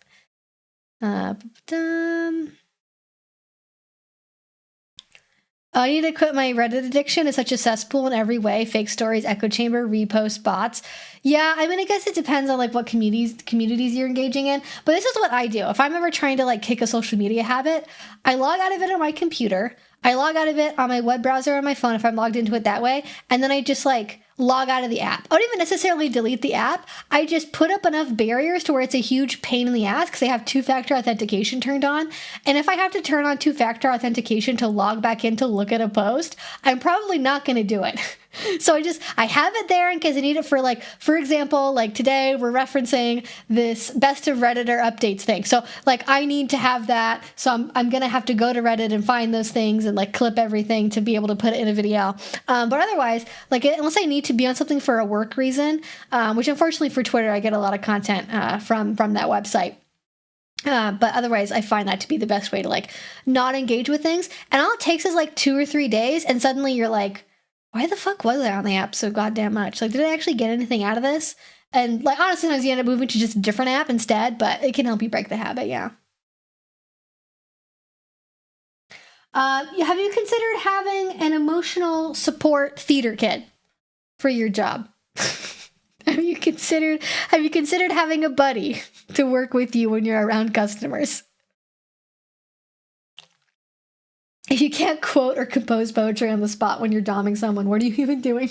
I mean, like, listen, we all want a Gomez. We're not gonna get a Gomez, all right? Like, we can, like, that's like, you don't have to necessarily be a poet. You don't have to be a genius, all right? You don't have to like have deep knowledge of like English literature, but like just look at Gomez, all right? There are some women, I am sure, who are submissive, who are not into Gomez Adams, or something about him, right? From the danger swords, to the dancing, to the romantic air that he has in every scene he's in with Morticia. Like, I've never met a woman who has seen something involving Gomez Adams and has not found something about that she would find appealing in a partner. Don't be an Andrew Tate, be a Gomez Adams, all right? That's it. That's all you got to do. It's so easy. Just be a whole other person. Yes, it requires practice, but all things worth doing require effort. And like, if you're used to coasting in life and just getting by, it can be it can be a struggle to put in effort to stuff. But like, if you're somebody who cares about, you know, romance or like having a good kink relationship and you want to be there for your partner, like if you want to, you will do it. You will find a way to communicate with them. You will find a way to be on their same level. You will find a way to speak their love language. And if it's totally different from yours and you're not compatible, then you're not going to be together, right? But if you can put in the effort, if you are capable of putting it in, if you care enough, you will at least try. You will at least try.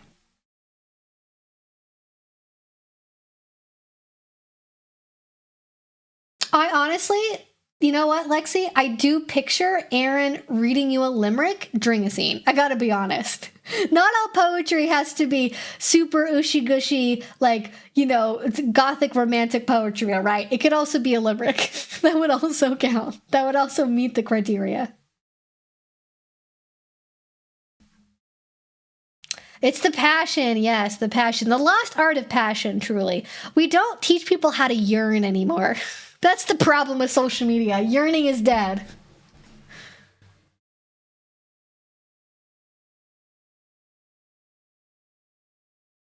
I'm aromantic, but I still want to have a good kink relationship. Well, and that's the thing. Like I'm a very romantically focused person. So when I talk about kink and kink relationships, for me, a good kink relationship is focused on something that has some like pick up play partners. You know, pick up play. That's all fine. But if I want a DS relationship with someone, if I want to feel submissive to someone, especially more so than anything else, there has to be a component of like romance, passion, all those like more ushy-gushy emotional feelings. Those have to be there if you want me to be like my best and like whole self as a submissive. But not everyone's that way, right? Some people like a more detached vibe. Some people like coldness. Some people like you know, humiliation. Some people like there's different strokes for different folks, right? Obviously, always. That's always the case in kink.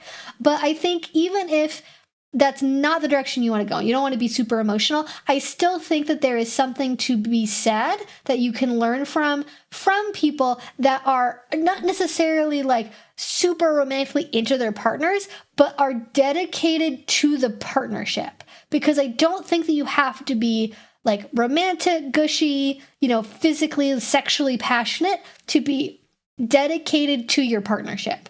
I think you can show up for people, be there for them, learn their love language, learn how to build, as I always say, a mutually enjoyable relationship in whatever way that looks like. And I think that is the underlying kernel of like what makes those relationships work. Like if you're being passionate, but in a way that's like misreading your partner, isn't on their level, isn't in a way that they enjoy. Like you can be passionate by like buying your partner flowers, but if they're allergic to roses, you haven't actually done anything positive. Actually, what you've demonstrated is that you don't listen to them and their needs because you thought it was more important to buy roses than like remembering what kind of flowers they're allergic to or not. So like the underlying thing across, I think, all approaches, other than consent, is that dedication, is that willingness to show up and be there and to learn and to grow with that person. I think that's what really matters. And that creates the base that you need to have fun, to have mutual enjoyment, to have the respect necessary to build like long-term sustainable relationships, in my opinion.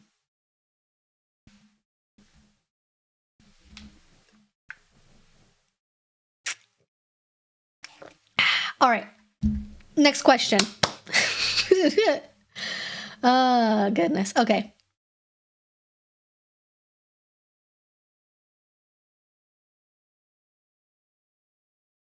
I have a bunch of karma on Reddit because on every vegan relationship, because I post on every vegan relationship question. Ditch the bloodmouth zero and find a vegan hero and get 1,000 upvotes. That's crazy. The vegan subreddit is especially, well, it's a bunch of vegans online. What do you think was going to happen, honestly? Bloodmouth is like, I love that term, honestly. Like, it's kind of hot. I'm not gonna lie. It's kind of a hot term in a kink context, but calling people who are non-vegans bloodmouths, like that's the kind of thing you can only say amongst a vegan company. You keep that one locked up. I only say that around people who are gonna get it, but yeah, that's a good one. I like that one. I'm gonna steal that term, bloodmouth.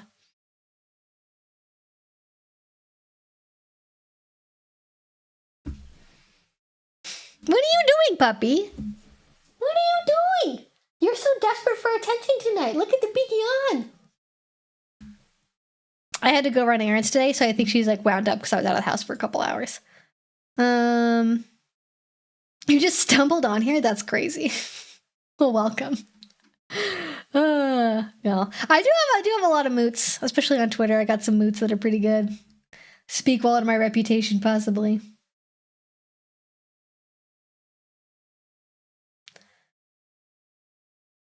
Well, you missed the first rule, which is not to spam the chat. If you ask the same question multiple times and I haven't gotten to it yet, I'm not going to answer it. I feel like I need blood mouth as a tattoo with some kind of mouth and blood design, but I don't know where I'd put it. There are many things I think of. I'm like, oh, that'd be a cool design. I don't know where the fuck I'd put it, though. Yeah. Great band name. Oh, fantastic band name. Fantastic band name. Works for so many genres. Would kick ass as a metalcore band, for sure, at the very least. Even an album name will work for that, too. Be a really nice album cover, even art inspiration direction-wise. We need a dramatic reading of it, not ASMR. Ooh, do I have anyone who can do a dramatic reading for me? Well, that's like a YouTuber thing I haven't done before. Who could I call on to do a dramatic reading of a Reddit story for me about polyamory? Oh, that might be fun to have a little. I'll think about it. I don't know who I could call on to do the reading on my behalf. But I like that idea. I could get one of the like boyfriend ASMR people to do it. But they don't have good voices, actually. I need somebody with a not a whiny voice, let's say.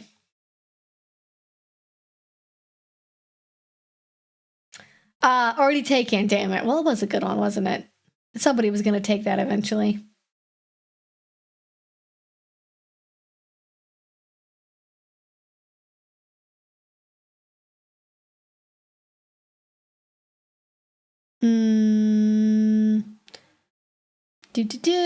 Is it Reddit aiming for an IPO next year?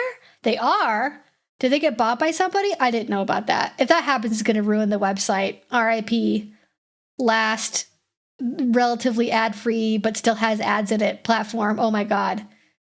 And they've had a couple changes in the last couple of years that have not been positive. But that sucks. The amount of straight monogamous people I know who did not discuss children before coupling is insane. Yeah, and it's one thing if you have a conversation about kids and then you're like, oh, well, if you're like 20 and you're both like, well, I don't really know how I feel about it yet. And then you get married and then like you end up diverging by like the end of your 20s because you have different life experiences or you just feel differently about it for whatever reason. Like that happens sometimes, especially when you get married young and like, neither one of you really know what you're going to want out of your life if you get together at like 18, 19, right? Like that just happens.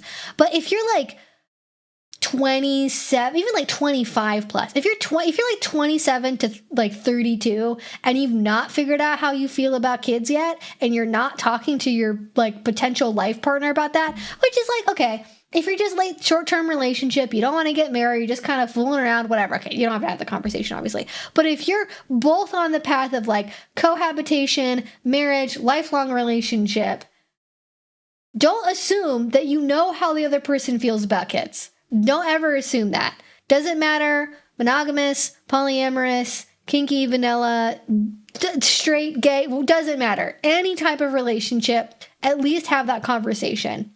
Which, you can't go off of what people say in their dating app profiles because people change and like it should be, again, a conversation, not just oh, well, like I thought you said in your profile, like maybe kids. And then it's like, oh, well, I haven't updated that in like 5 years. And actually now I think this.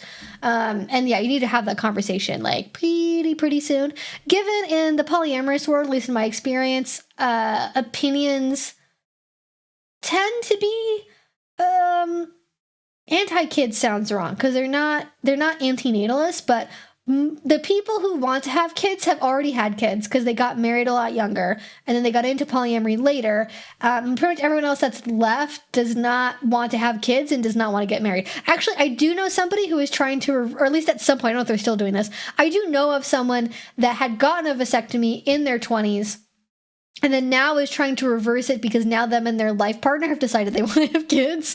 That does happen too. Sometimes you think you're making a very permanent, lifelong decision, and then you go, well, maybe actually we shouldn't. Although I think that has actually changed. I don't know if they actually decided that was a good idea or not. Maybe that was just a pie in the sky idea at some point. But yeah, you got to talk about it. And like, yeah, you just, God, the things that people don't talk about when you're vanilla monogamous, you're just on that like general relationship escalator. Like, you don't talk about sex. Like, you don't talk about like where you want to retire, or like how, like in your retirement, do you want to travel? Do you want to be near your kids? Do you want to have kids? Do you want to save for retirement? Do you just want to say like, fuck it, I don't think I'm going to be on this rock for very long and just wing it, you know? like what is your plan? How do you want to handle finances? And people just assume, well, if we love each other enough, we'll just be able to work it out. And like, okay, some people that maybe works with if neither one of you have very strong opinions. But for most people, it's going to be a source of conflict if you don't talk about like, even like what kind of house do you want to live in, right? Do you want to live in like a suburban McMansion and like take your kids to the local public school? Or do you want to like live in a cabin out in the woods and like homeschool your kids?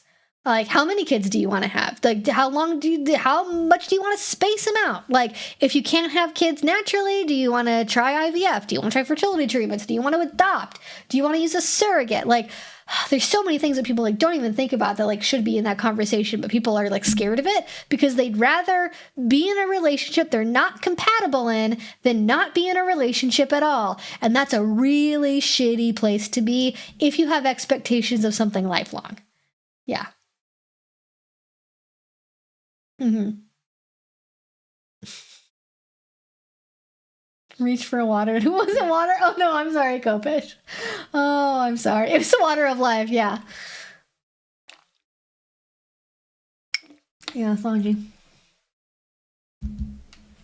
There's a reason doctors are reluctant to do certain surgeries for people in their 20s because people do change. Yeah, the fact that like my AMAB friend could get a vasectomy at like, I don't know how old they were. They were, I think, maybe in their late 20s, like 28, let's say. Or maybe even early, may have been like mid-20s. I don't know. Let's a theoretical person. A man, just because this doesn't have to be a specific person to be true. A man was able to get a vasectomy in his mid-20s, whereas I know women who have not been able to get tubal ligations in their 40s. Because, well, what if you still decide you want to try kids or have egg retrieval? It's like, I'm 43 years old. Like, that ship has sailed. It's not happening. Yeah.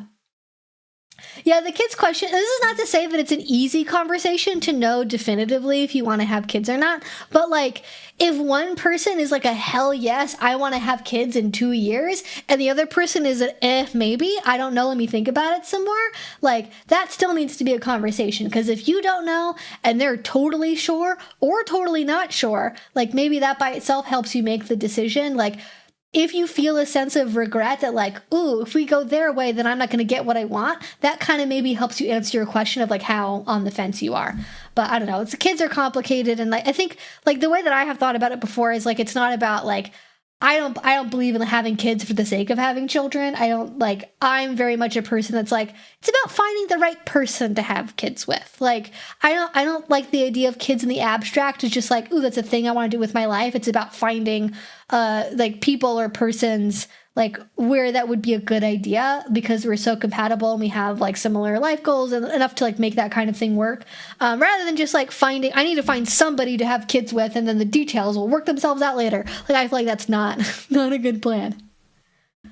And also, like, especially these days, like the fact that with the way that America's going with reproductive health, there is, I think, a lot of pressure right now that a lot of people feel to like make permanent decisions about their ability to have kids because they're worried about procedures not being available in the future, which I feel like if you're in Oregon, California, like New York even, I think you're going to be okay like getting access to those reproductive procedures and things like long-acting reversible birth control, at least, enough to like wait a couple years to decide on it at least. But I get that pressure of like feeling like you have to decide, and like, if you're on the fence about it, like right now it might seem like a source of security to make that decision. But then again, I go back to the people I know that are like now trying to reverse their vasectomies. And then that happens. Can't really reverse a tubal ligation. Not that you can't even really reverse a vasectomy either. It's sort of like reversible, like air quotes.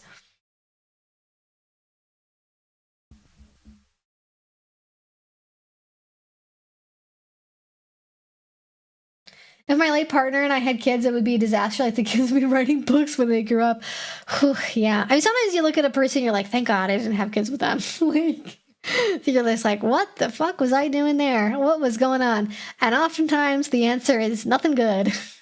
And then thank goodness you didn't have kids. And like sometimes I do know people where like their partner that they had kids with is like not a good person, but they don't regret having the kids. The kids are great, sort of despite who the co-parent is, and they're happy with it. But even then, I think I know more polyamorous people that are happy co-parenting than I know monogamous people who are happy divorced and trying to navigate divorce court and child custody, which I don't think that necessarily says anything about, monogamy versus polyamory, but maybe that's a slight point in the polyamorous pile, if anything. Oh, sure. Yeah. I'm not saying, like, yeah, if you're in, like, Oklahoma or Alabama or somewhere, like, that pressure is going to be a lot more apparent and real. But I think if you're, let's say, if you're in a really, like, liberal place that already has protections in place under the law, I think you have a little bit more time if you want to make big decisions. But other places, like if you're in Idaho, make your decision now. Like if I lived in Idaho, I would replace my Nexplanon early, and I would just commit to getting another one. Which I've not actually had a great experience on Nexplanon, but I would way rather have that and deal with the side effects than like not be able to have it at all. Not be able to have any birth control at all. But I don't live in Idaho, so I don't have to think about that, thankfully.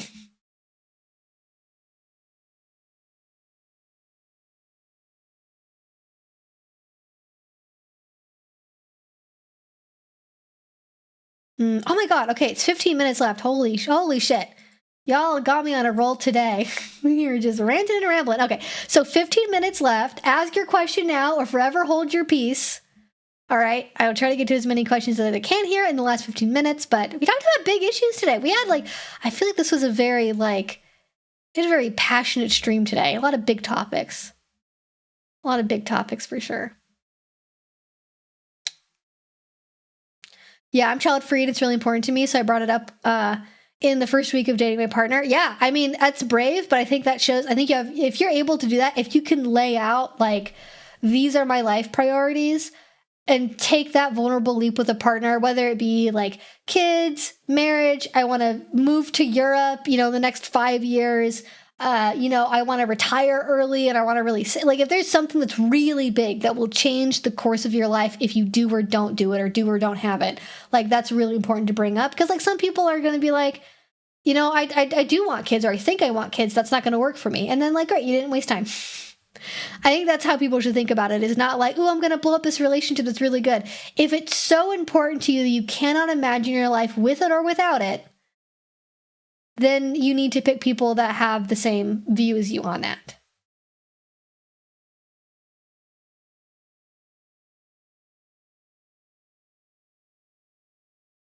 I mean, we can talk about that. That's getting kind of the edge of political things I'm comfortable discussing on here. But certainly like reproductive health, like, it very much matters to many of the intersections of things that we do talk about. But it's a discretionary thing.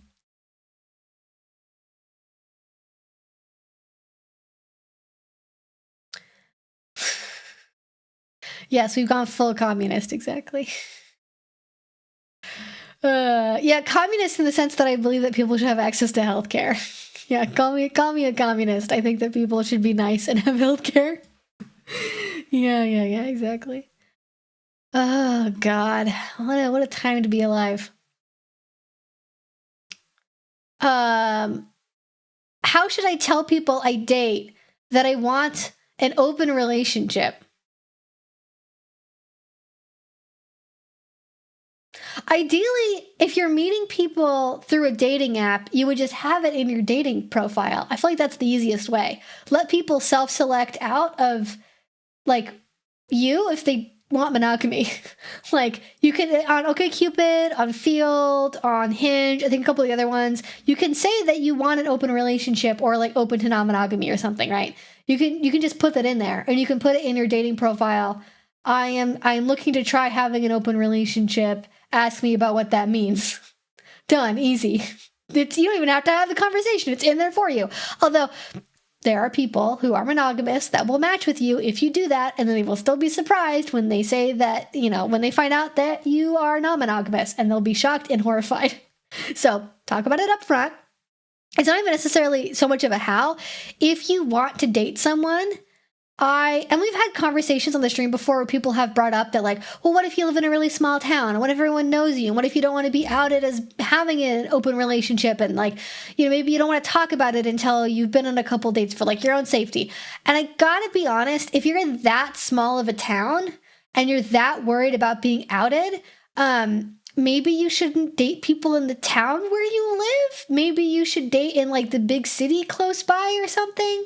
Like, at the very least on a first date, but ideally before the first date, because what you don't want to have happen is, for the love of God, do not be the person who becomes the story about story time of the one time I got tricked into dating a polyamorous person. And then the story is somebody didn't tell me until we'd already been on a date that they wanted to have an open relationship, even though I said I wanted to be monogamous on my dating profile, blah, blah, blah, blah, blah, because that's going to make you look like an asshole trying to trick somebody, and don't do that. Tell them ahead of time. I really believe in having, I know some people, they like to leap right into, like, immediately going on a coffee date or out for tea or something as soon as they know someone that they're, like, maybe attracted to. I don't believe in that because, one, I don't, like, experience physical sexual attraction that way anyway, so I'm not really going to get any like significantly new information that way. But I prefer having, like, at least a week, ideally, hopefully more, hopefully like 2 or 3 weeks of just, like, talking to someone before a first date happens, and not like day-long conversations or anything, but just sort of like little conversations about, like, what's your experience with polyamory? What are you doing? How many partners do you have? Are you kinky? Like, just kind of weaving those things into the conversation naturally and seeing, like, because I work from home or I live by myself, like, if I can't have a text conversation with you that doesn't drive me insane, I'm not going to want to date you. And if you can't answer my simple questions and you don't have good answers for me, I don't want to go on a date with you. So I want to tell you as soon as possible, even if it is over text, maybe not the ideal way to communicate. I do want to know, are you polyamorous? How much experience do you have? Is it something that you see yourself doing long term? And I have removed a lot of potential dates that I haven't even gotten to a first date with because of the way that they've answered questions about, like, relationships, polyamory, kink, what they want long term. And that's okay, because it just means that we didn't waste time. So talk about it early, talk about it often, and the sooner you ask, the better, because the longer you wait, the more it will seem like you're trying to trick somebody.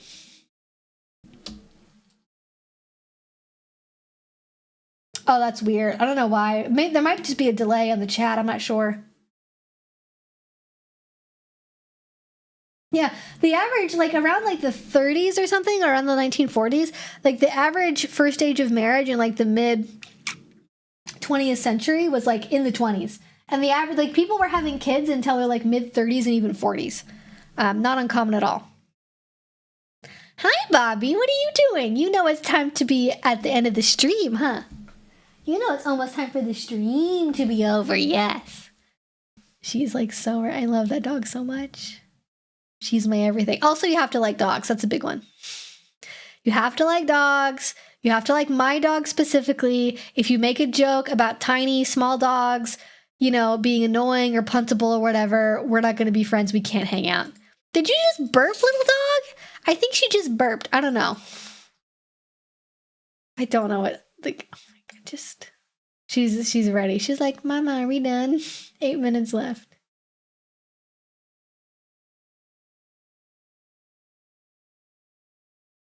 All dating is a scorched hellscape in which I'm doomed to walk around and smoke in my eyes just looking for water.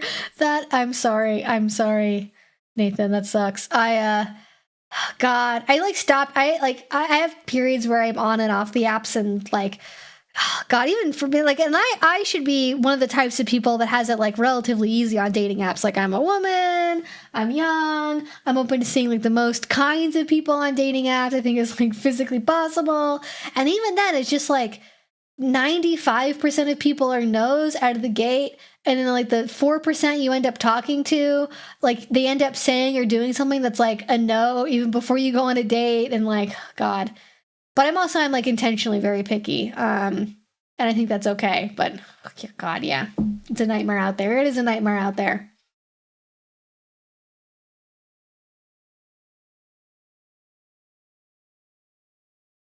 I wouldn't call it off and say, oh,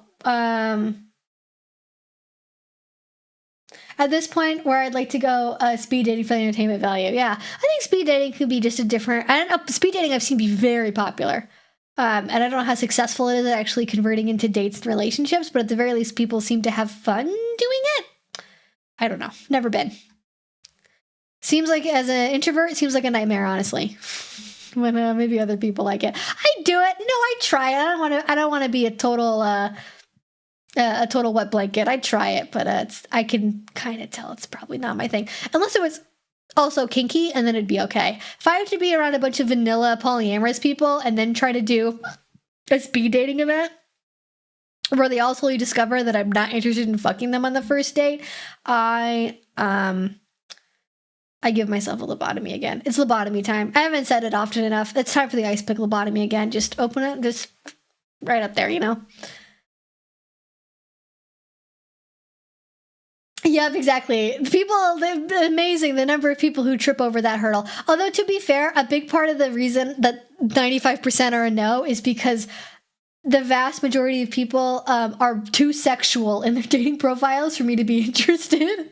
And I'm like, that's a red flag. That's a red flag. In the sense it's not for me. I don't want to have that. If you more than once mention how much you like having sex on a dating profile, it is a hard no. If you say it once, it's a maybe. But I'm not here. I'm not here for the sex. So you're going to be sadly disappointed if that's your focus. Poly speed dating is a thing.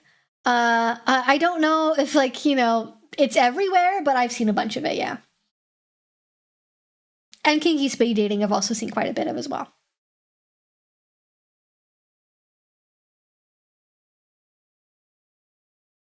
Okay, trying to get to some more questions here. Making fun of me for talking about taking a vacation in a cornfield. I would die for her. I would kill for her. Either way, what bliss, exactly. If that's not how you feel about your partner, you need to get to a point where you feel... Listen... I'm not trying to be prescriptive. Y'all know that I have very few things that I talk about that are definitive, absolute statements. But in my mind, I think one of the many potential joys, one of the many potential beautiful, wonderful, amazing flavors of a kink relationship is summarized by that. Exactly.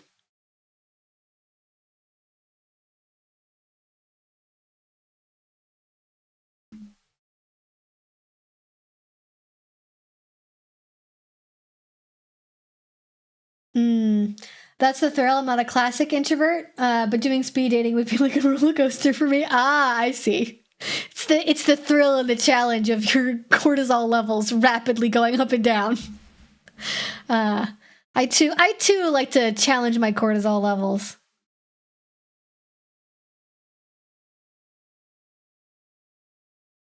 People are like, I don't know what present to get for insert man here when he doesn't even own a samurai sword, a helicopter, or an alligator. The universal... I thought the default man gift was something with plaid and whiskey. Or we moved on from that now.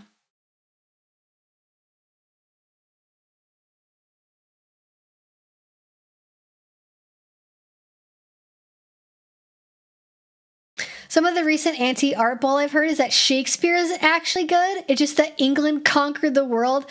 Oh, so they've disguised anti-art bullshit and anti-colonialism? I just don't even...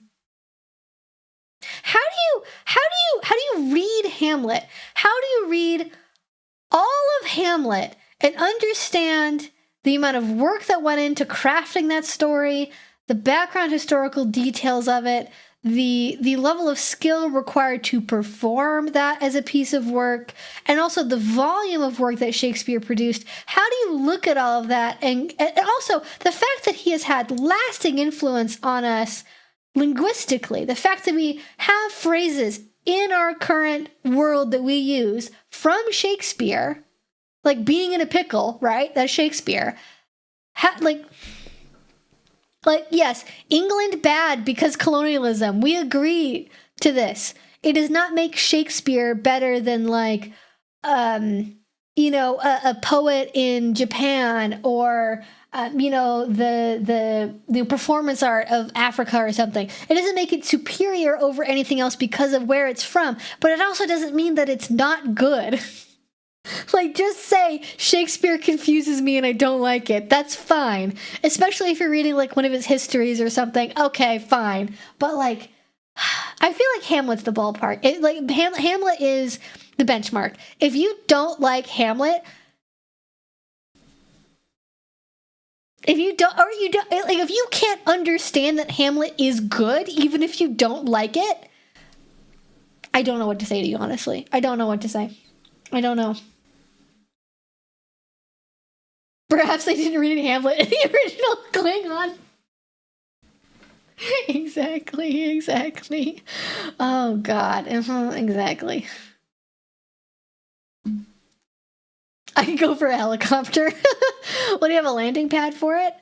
You're absolutely about to get an RC helicopter. You're going to get a little remote-controlled helicopter in your stocking.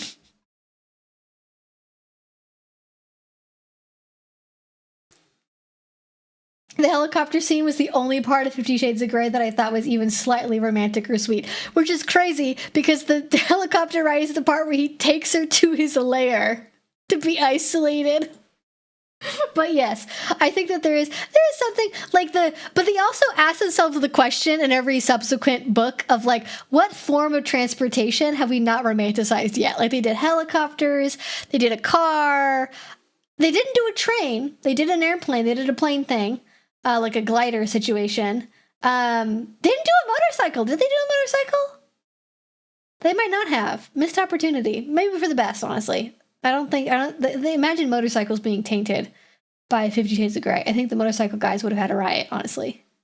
They kind of just made everything, ooh, sexy. Transportation. Shakespeare marked the first time English got taken seriously as a language is not necessarily colonial. Well, yeah, and that's too, because like French and like before that Latin were like the dominant language of like the ruling class and politics. So like, yes, you also have to be sort of ignorant of like English history and all of that to be like, having poetry and stories and plays in English is bad because English is the colonialist language as opposed to like, you know, actually listen, English is the language of the masses. It is the language of the underclass, all right? If you want to be mad at a language, be mad at French, all right? Be mad at Latin, okay? I fucking love Old English. Also, like, if you don't get Beowulf, that's also something that I'm like, how do you not just like, I don't like the Canterbury Tales. I'm not a fan of it. Like, that's the one. I had trouble with that. But that's also Middle English. It's not Old English. But Beowulf was good. It's wine maxing night. Oh my gosh. I've never been wine maxing before. I think I've in total collectively if you poured all of the wine I've ever had in my entire life into glasses right now, I've probably had a total of like 2 glasses of wine. And almost all of that is like champagne or something bubbly. I don't think I've ever actually had red wine before, like to drink. Here's an idea for uses for an RC helicopter. Is there a way to rig it to have a really tiny camera on it so you can use it to spy on your wife when she's in the kitchen? Can you remotely operate your RC helicopter to go and check on her in the kitchen? That's a free idea for you.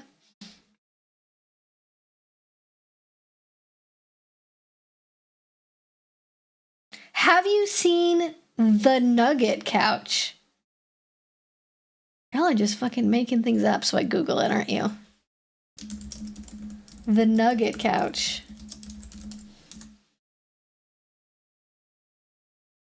Oh!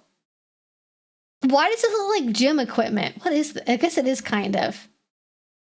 That looks dangerous. I don't... Should children be standing on the triangles? I don't know. Okay, so it's like a modular couch thingy with like colorful, like outer, I don't know, it's like suede maybe? Like kind of a micro suede? Seems seems interesting. Seems like that could be fun for like a little's room, or if you want maybe something for a dungeon that's non-conventional. You want to be able to. I guess you could definitely use this for like floor-based sex furniture reasons. And maybe to a certain extent, you could probably, if you got enough pieces, you could probably turn this into like, spanking bench type situations. But I think probably mostly more on the little side of things, if anything else. The camera ideal rules. Well, you're welcome. That is one of my gifts. Having good ideas. Not enough yearning, too much craving. That makes sense. Like there's yearning, and then there's like, baby, come over. I need to put my penis in one of your holes. Like, just, the psychic damage, the pain.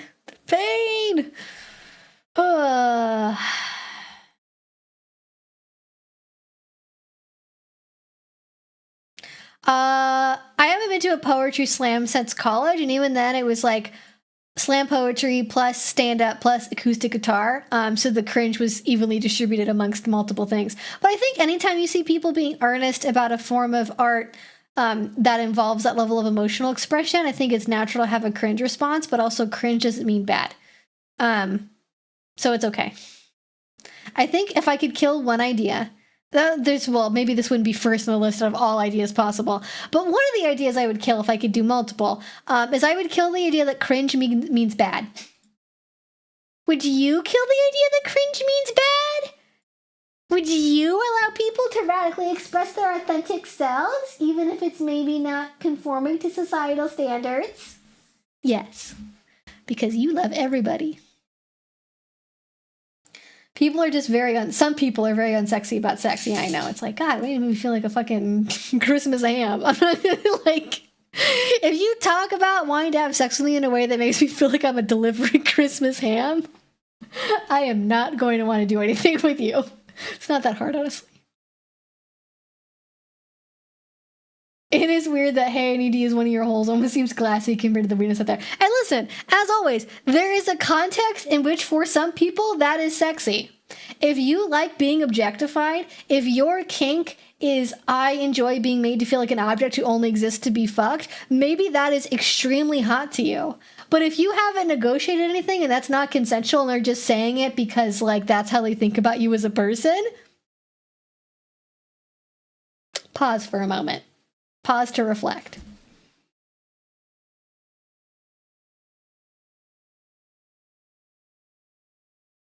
Oh, carpet shark. That is what she is when she is a carpet shark. That's a great one.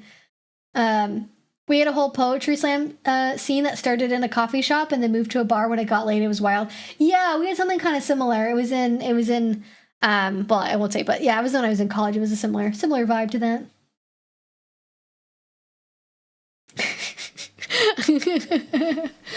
I don't even know what that means, but I see the vision, Aaron. All right, Bandita, come here. Hi, sweet girl. Come here. Hi. We're gonna say goodbye to the people because it's 7 after, and we need to take you outside. We need to take you outside, my sweet, lovely girl. Hello. We don't need the pet cam because you're here. Hi. Oh, hi, baby. A honey glazed ham. Well, I think you have to answer whether or not you want your ham glazed or not. I think the glazing might be happening at a different juncture in this event. God. Anyways, I don't know if I want the final thing I talk about to be glazed hams. I think I might find one more thing just so the final thing I talk about is not glazed hams and the euphemisms therein. God. What a community I've built for myself. No, I love it, really. This is a great question to end it on. How can someone get involved in BDSM when they've not before? The best way to do it is to educate yourself about the community. There is a great book called, I just blanked on the name, Playing Well with Others by Lee Harrington and Milena Williams-Haas. It is referenced in some of the links down below. I'd read that book. I'd watch some more of my videos about where kinky people come from and where they go and what websites they're on. The best place to find events is on FetLife, so you might want to make an account on there to check out events. But the best way, if you're going to pick anything to go to, is either a discussion group or a munch. Find one of those near you probably on FetLife. Maybe try a few out if one doesn't work for you, which is it's just a casual social environment. You just talk to people, get some names and faces, and there's no activity, there's no nudity. It's just a meetup with people who are in the community that you can ask questions to and learn more about the community from. And that's really the way. It's the hardest part of getting into the BDSM community is getting the courage to do it and finding the right spaces to do it in.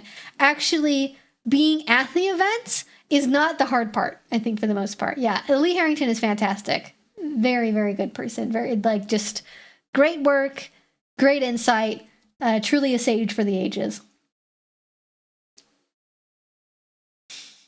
All right. I'll hopefully see you all soon. Thank you all so much for hanging out with me on this Friday evening. I really enjoyed y'all's company and all of the wild things you make me talk about sometimes on these streams. It's all for the best. Thank you all so much. New video this weekend. No other new announcements at this point you need to know about. Just keep your eyes out for a new video this weekend. If you're not already, somehow you've made it this far in the stream, maybe think about subscribing. We stream every Friday here on YouTube at 6 p.m. We will be streaming next week, the 27th. I'm not totally sure on yet because I don't know what my family's plans are for Christmas. We may not be doing something on actual Christmas, but I will keep you all posted on the social medias about that. So, yes, we will see all of that, and I will talk to you all again soon. Bye! Hi! I know I said goodbye. That means we're doing something now. Isn't that so exciting? Oh my goodness. Okay.